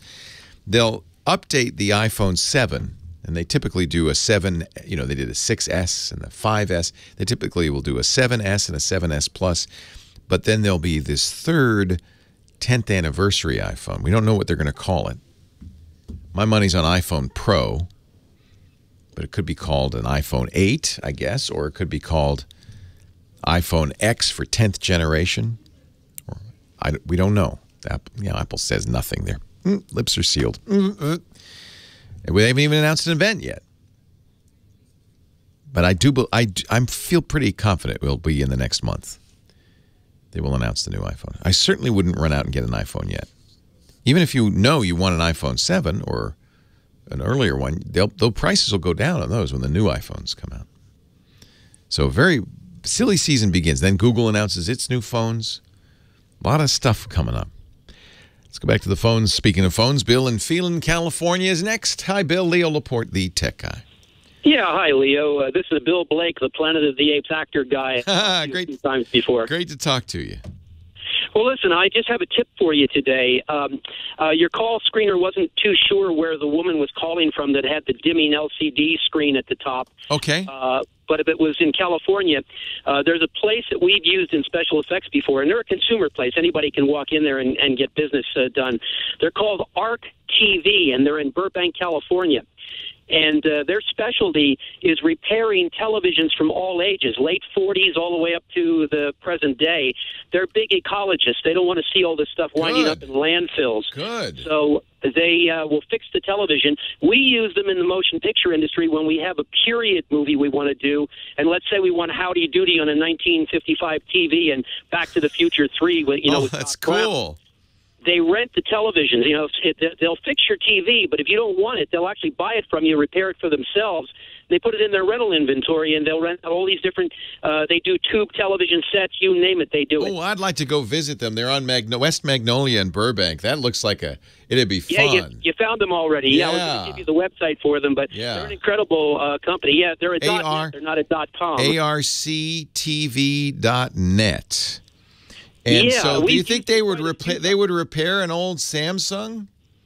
Oh, that's not considered old for them. They go back to the late 40s. Yeah. Look at their history on the page. In fact, give people the website. Let people read it for themselves. And if there's anybody nearby that's kind of like on the fence whether or not they want to get rid of a television set or save it, they should check with these guys. It's a generational company. They've been around since '69, and I guess the sons are running it now. Sure. Well, Bill, I mean, I don't know if there's anything like this anywhere else in the country. They can succeed because Hollywood still needs old TV sets. That's one of the problems, of course, is that nobody wants to repair these newer style TVs. Well, great tip, Bill. Thank you. I really appreciate it. All right, thank you, Leo. arctv.net, arctv.net, and you can at least call them. It is a shame. I agree with them. It's a shame that this stuff goes in the landfill. You can't repair an iPhone and an iPad. your TV sets, all of this stuff. It's built not only to be obsolete in a few years, but not to be repairable. That's a shame. Leo Laporte, the tech guy. More of your calls right after this.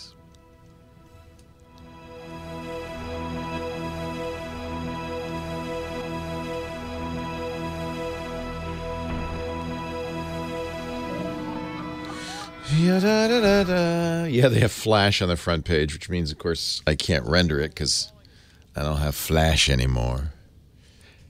Leo Laporte, the tech guy. Yeah. 8888, ask Leo the phone number. We're going to keep taking calls after the show ends today. Recording ahead, so if you can't get through, this is always a good way to get on. If you can't get through during the normal show hours, we'll continue for about an hour after the show. 8888, ask Leo. Jerry, Santa Clarita, California. Hi, Jerry. Hi there.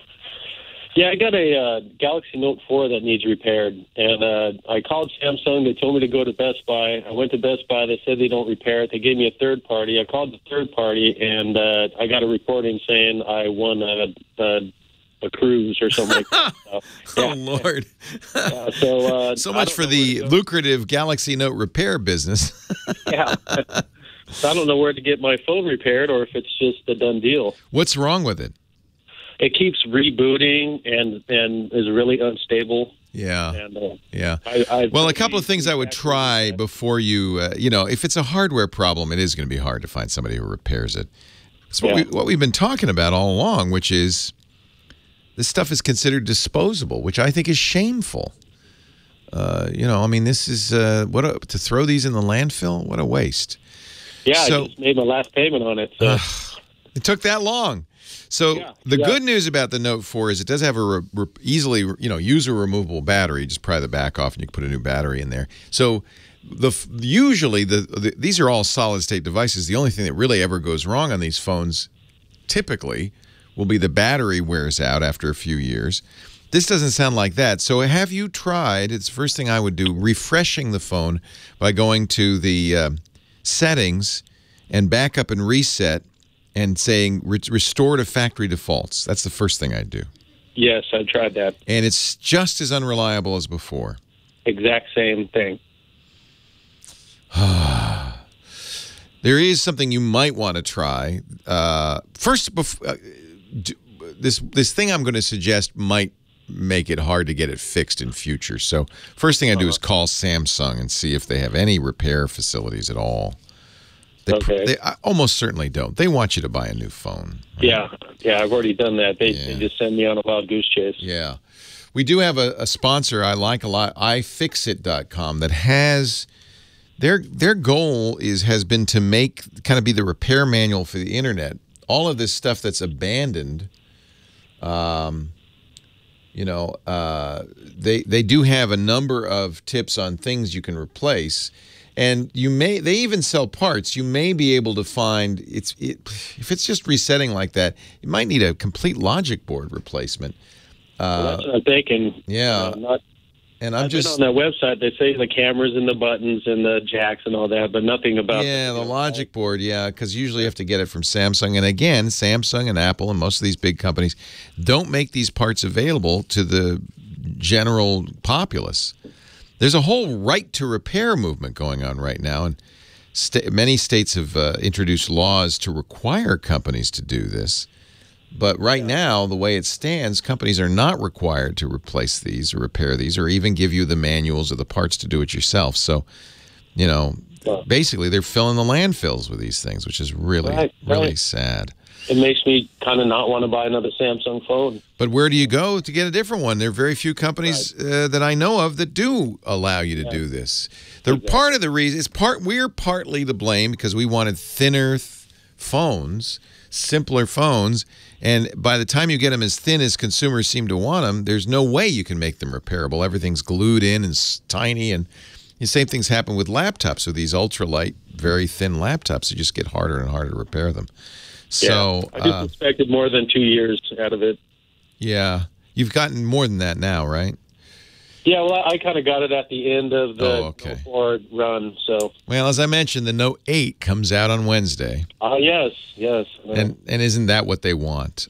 Exactly. Yeah. I don't want to play that game anymore. I don't blame you. All right, so we've gone through all of this. So then the one thing remaining is to flash a new ROM on it and see if that'll fix it. And to do that, I would go to the XDA Developers Forum, XDA-Developers. And you enter your exact phone model. Now, with Samsung, there are many, many models. There's one for Europe, one for the Middle East. They're all different models. So you have to get exactly the right one. Look in the About This Phone for the exact model number, the N910U or whatever it is. And then search on XDA Developers. And what they'll tell you is how you can, and it might be hard with this because Samsung, round about this time, started locking down their bootloaders. But what you'll want to do is replace the bootloader with...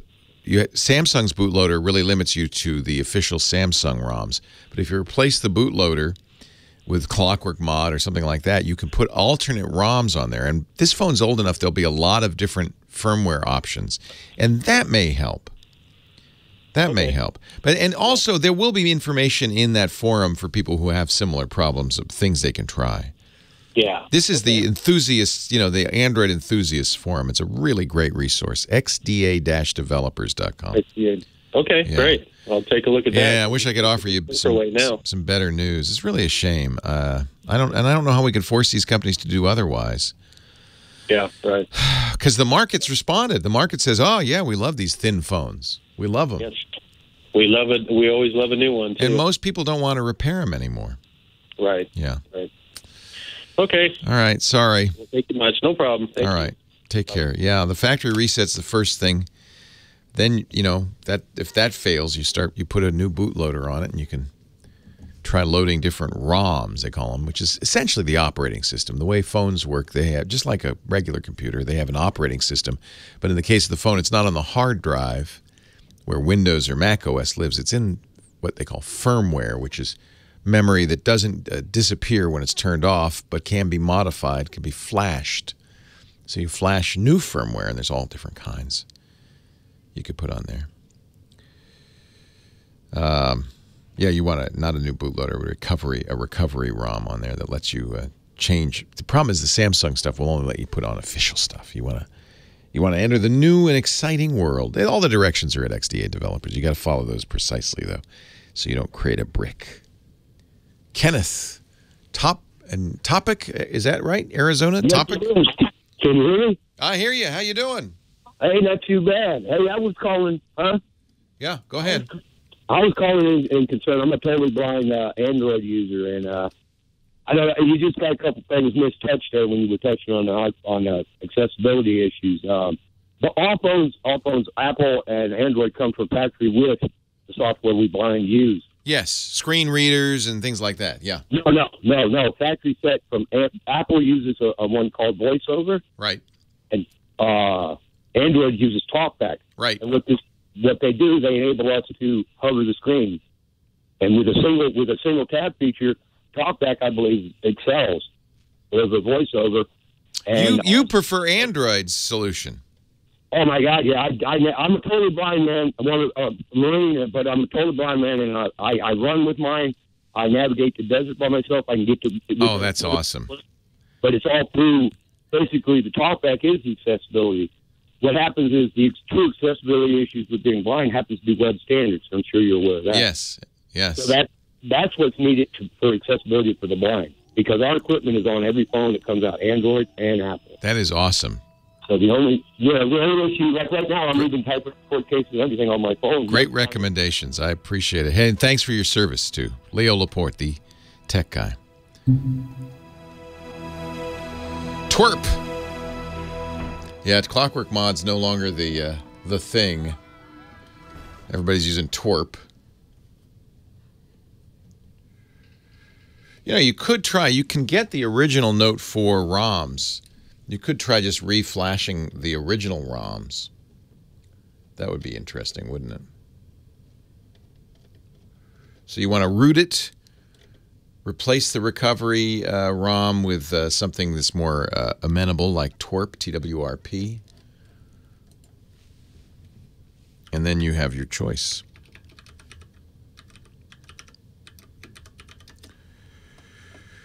And maybe reflash the original. I used to use ROM Manager all the time. I really liked that because it gave you a whole set of ROMs. I presume, and I've used Twerp too. I presume Twerp does all that same stuff. And it looks like the Note 4 has been out long enough now that rooting it is not an issue. You don't have to worry about triangle away and all that stuff. Leo Laporte, the tech guy. What a talent we lost with Michael Jackson. Man. 8888, ask Leo. That's the phone number, 888-827-5536. Toll free from anywhere in the U.S. or Canada. Don is on the line from Victor, Montana. Hello, Don. Hello, Leo. Greetings from Smoky, Montana. Why is it smoky? You don't have forest fires, do you? Do we have forest fires? Oh. There's 23,000 acres about 10 miles north of us heading this way, 30,000 acres about 20 miles east of us, a couple thousand acres here and there in the wilderness to the west of us. Oh. So I'm not even sure if we're going to know if there's an eclipse or not on Monday. Oh, I'm so sorry to hear that. It's such a beautiful state. Yeah, it's beautiful country here, but it's dry. It's dry, especially the end of the summer. Yeah. Reason of calling, I've heard these public service announcements about turning off your computer at all times so that you can't be hacked, and I'm wondering... Well, that works. I don't recommend it, but none of my computers get turned off ever. Yeah. It is true that a computer that is off cannot be hacked, nor can in most cases, a computer that is not attached to the internet cannot be hacked. However, I would point out that a computer that is off or not online isn't much use. Yes, that's right. Well, anyway, the problem I have, if I turn my computer off, particularly if I just shut down Chrome, when I turn it back on, it's just very laggy. It has resolving host problems that'll go on for minutes, and none of my extensions will come up, and it ties in with LastPass because I'm trying to get on the internet. It'll allow me to type in. But this settles down after a while. About 15 minutes, and I can't figure out why. Well, are you using Wi-Fi? Yes. My best guess is that your Wi-Fi adapter is sluggish or slow. It's taking a while to get online. I've seen this behavior, not 15 minutes, but it's not unusual when you wake up a computer for sleep. It's kind of sleepy. Oh, yeah. And it's a little groggy, and it takes a little while for all the systems to get up to speed. And sometimes it actually drops the Wi-Fi, and it has to reacquire it, which can sometimes take a little bit of time. 15 minutes is not awesome. Yeah, it's a nuisance, especially since many of my sites are password protected by LastPass. Yeah, and in order for you to use LastPass, it has to download the blob of passwords and decrypt them and make them available to you. And that, Now, I guess my first suspect, tell me, what version of Windows are you using? 10, and it's all current update. It's all up to date. Okay, that's a good sign. And how old is the system, the computer itself? About 3 years old. Okay. Are you sleeping or hibernating? Do you know the difference? I think it's sleeping. It just goes off by itself. Yeah. Well, that would be a setting. So hibernating is like sleeping, but it's a lower power mode. In order to hibernate, it saves the contents of memory to the hard drive, and then in effect turns off completely. It uses no power. Sleeping requires some power to keep the RAM refreshed. It doesn't empty the RAM out, and so it requires 8 watts or 9 watts just to keep the RAM refreshed. So sleeping is not quite as low power a mode. Some machines hibernate. Hibernation is notoriously problematic. Coming back from hibernation, it has to wake up. More of a problem with just the Google Chrome, because if I shut it's not though. That's where it's lagging. Oh, you mean if you just close Chrome and reopen it, you get the same problem? Yes. Well, that's a puzzlement. I can understand sleeping or hibernating would take a while to wake up from, but merely closing the app and reopen it. A couple of things I'd do. First of all, I'd go into power settings in the control panel and make sure you've disabled hibernation. You don't want hibernation. It's notoriously problematic. But that if as you say, merely closing Chrome and reopening it causes problems. Have you tried it with Microsoft's Edge browser or other browsers? I haven't done that. I do know that if the machine just goes to sleep and I touch the space bar, it comes right back on, and I can work it all the time. Never a problem. Everything works except Chrome. Oh, I see. So sleeping is not the problem. I misunderstood. I thought you're. Yeah, I don't think it is. So it's merely closing Chrome. So the same thing happens if you shut the computer down and you reopen Chrome. Right. It takes a while for Chrome to get. I would suggest, okay, here's one thing you could do that might fix it right off the top of the bat. You can reset Chrome. Now, I have to warn you, this means you'll lose your history, but that's kind of what you're trying to do, is to lose. You're resetting your browser to default, getting rid of all the cached stuff. Yeah. And that sometimes helps. It won't clear your bookmarks or your passwords. Those are saved to disk. So you open Chrome, you click that ... on the right, go to Settings. Under the Advanced Settings, there's a Reset section.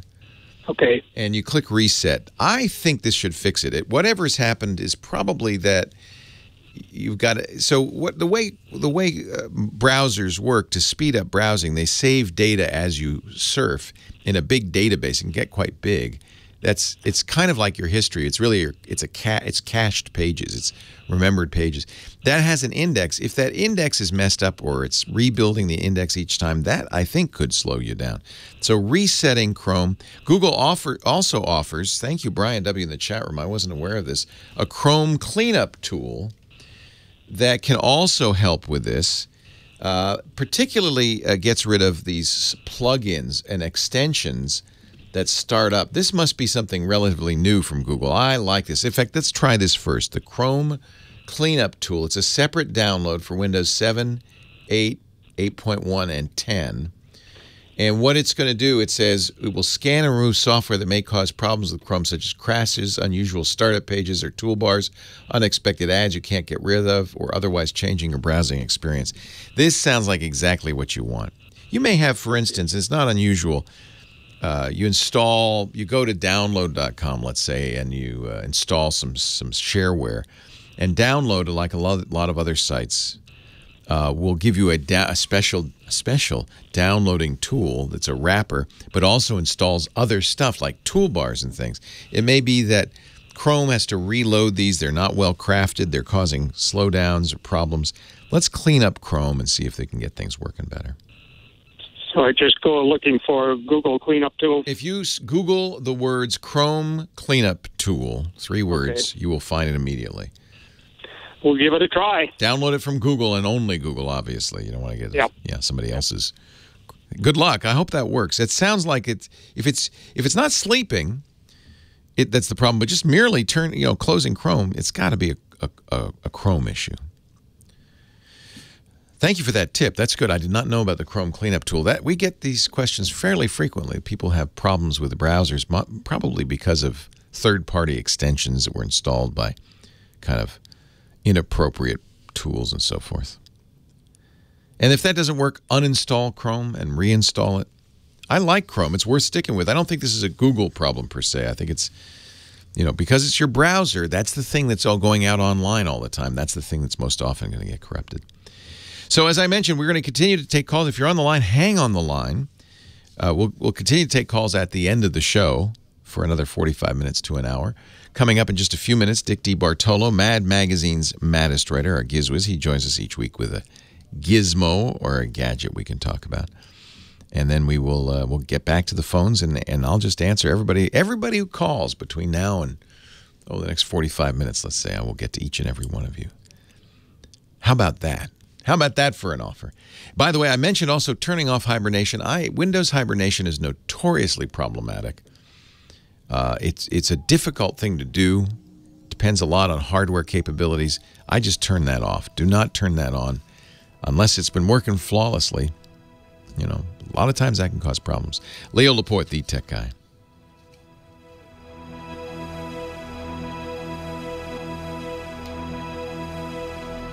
Well, that's a good tip.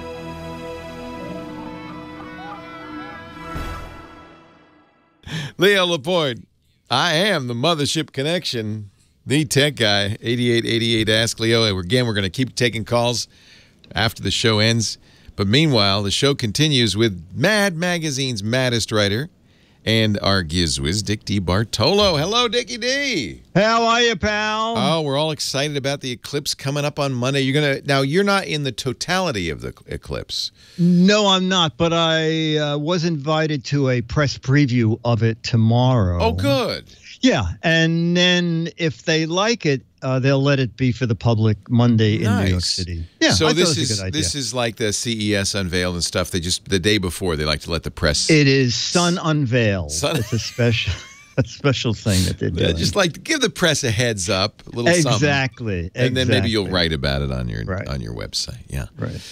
You did get 2 pairs of Eclipse viewing glasses that were bad, that were deadly. Yes, one Amazon automatically sent this email a few weeks ago and said, we have been unable to verify that the solar Eclipse glasses you bought are indeed certified, and please don't use them, and you will automatically get a refund. Wow. Then I got another set from Lund Solar Systems that is supposed to be the real deal. Yeah. But in reading an article on checking the glasses that you're having, you're supposed to look for the code, which is on the glasses. Right, the ISO code. Yes. Yeah. But it says don't wear the glasses if they're scratched or crinkled. Well, my glasses looked like someone took some cellophane and crinkled it up and said, oh, quick.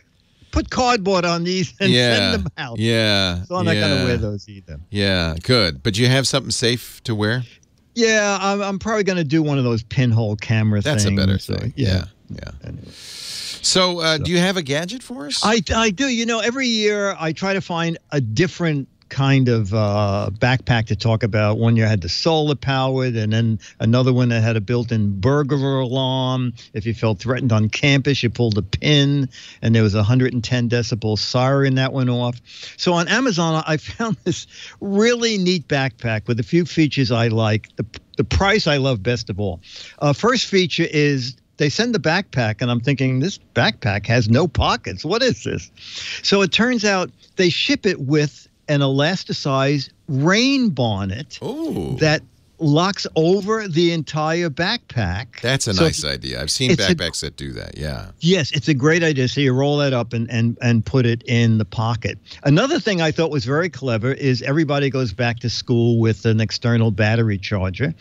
This has a pocket for that with a USB cable next to it.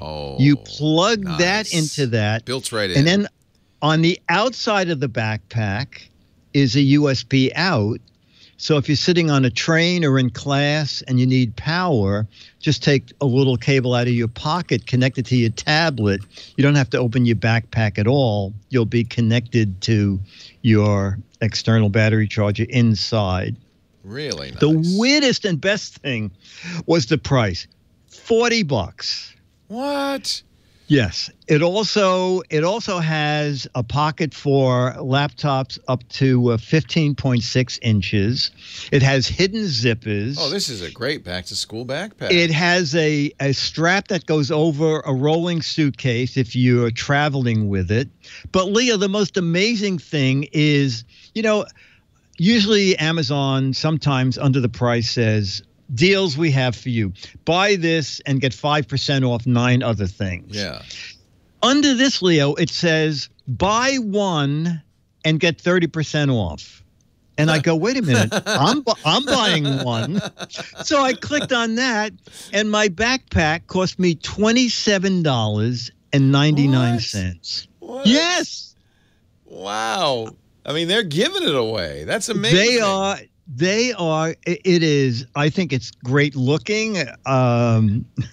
Dennis said, you should start taking that to Mad instead of the one you have, because that's a good looking backpack. Wow. INATECK, which is ironically the same name of the company that they worked for in Office Space, or something similar. Inatech. Right. You've mentioned other Inatech products before, but this is good. And you can find the details on Dick's website, gizwiz.biz. If you just click the GizWiz visits the tech guy. What's it? We're like superheroes, aren't we, Dick? We have secret characters. Yes. Yes, exactly. Personas. Exactly. I'm the tech guy. Actually, from now on, I'm going to be Initech. I'm going to be Initech man, and with my backpack. I just realized that both of us have superhero handles. Yes. They're kind of sad ones, but we've got them. That's the point. Doesn't matter. You'll find out more about this and all the stuff Dick talks about all the time at gizwiz.biz. That's his website, gizwiz.biz. And you can also play the What the Heck Is It contest, because there's a close-up picture of a gizmo or a gadget. Looks like something you'd put in your mouth. I don't know what the heck that is. What is it? I give no hints. No hints. We just have a little bit more time. It ends at the end of August. So if you want to win an autographed copy of Mad Magazine, you could get it for the right answer or the wrong answer. The rules are arcane, but you'll read them all on the website, gizwiz.biz. Don't forget Dick's great podcast, gizwiz.tv. Every week he talks about crazy stuff. Thank you, Dickie D. Okay, buddy. I'll see you next week. We'll see you next week. Byron in our chat room mentioned we were talking about the Eclipse, and this is a great pick. It's called Eclipse Soundscapes. You can find out more at eclipsesoundscapes.org. They have an iOS or an Android app. It's for blind people or visually impaired people who won't be able to see the eclipse with their own eyes. It's a project from NASA's Heliophysics Education Consortium. You'll get audio descriptions of the eclipse in real time, recordings of changing environmental sounds during the eclipse, and I'm told this is really cool, even if you're sighted, the interactive Rumble map that will allow users to visualize the eclipse through touch. You can actually hear totality. This is so cool. Also from the Harvard-Smithsonian Center for Astrophysics. And Dr. Trey Winter is a solar astrophysicist. What a great idea. And thank you, Byron, for passing along that information. EclipseSoundscapes.org. They also have an app for iOS and Android. Moving on, I think our last call today, Pomona, California. Robert's on the line. Hi, Robert. Hi. Hi, Leo. Thanks for taking my call. Thanks for calling. No problem. I had a quick question. I'm trying to get a video from YouTube. I'm not sure what would be the fastest way. Yeah, YouTube doesn't normally give you a link to download it, does it? Okay. Yeah, but there are a plethora of YouTube downloaders that just basically, convert because you're getting a video stream, they convert it to something you can save it to, including AVI or an MOV or whatever. So there are a lot of them. I don't know which one's the best. I used to use one that you could just change the URL. Change it from youtube.com to youtube. What was it? Was it youtube.dl? And it would just download that video. But that's what you need to find. Somebody in the chat room says Clip Grab is great. Their YouTube video and audio downloader add-on to your browser. YouTube Red will allow downloads if you pay for it.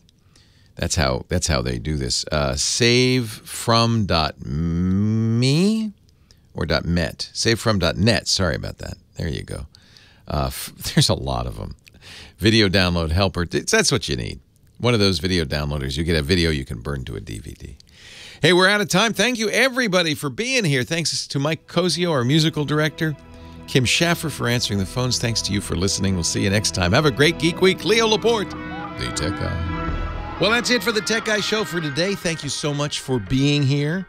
And don't forget, it's just the tip of the iceberg. We do nearly 30 shows on the Netcast network. It's called TWIT, T-W-I-T. It stands for This Week in Tech, and you'll find it at twit.tv, including the podcasts for this show. We talk about Windows on Windows Weekly, Macintosh on Mac Break Weekly, iPads, iPhones, Apple Watches on iOS Today, security on Security Now. I mean, I can go on and on and on. You even get your daily dose of tech news with Tech News Today. And, of course, the big show every Sunday afternoon, This Week in Tech. You'll find it all at twit.tv.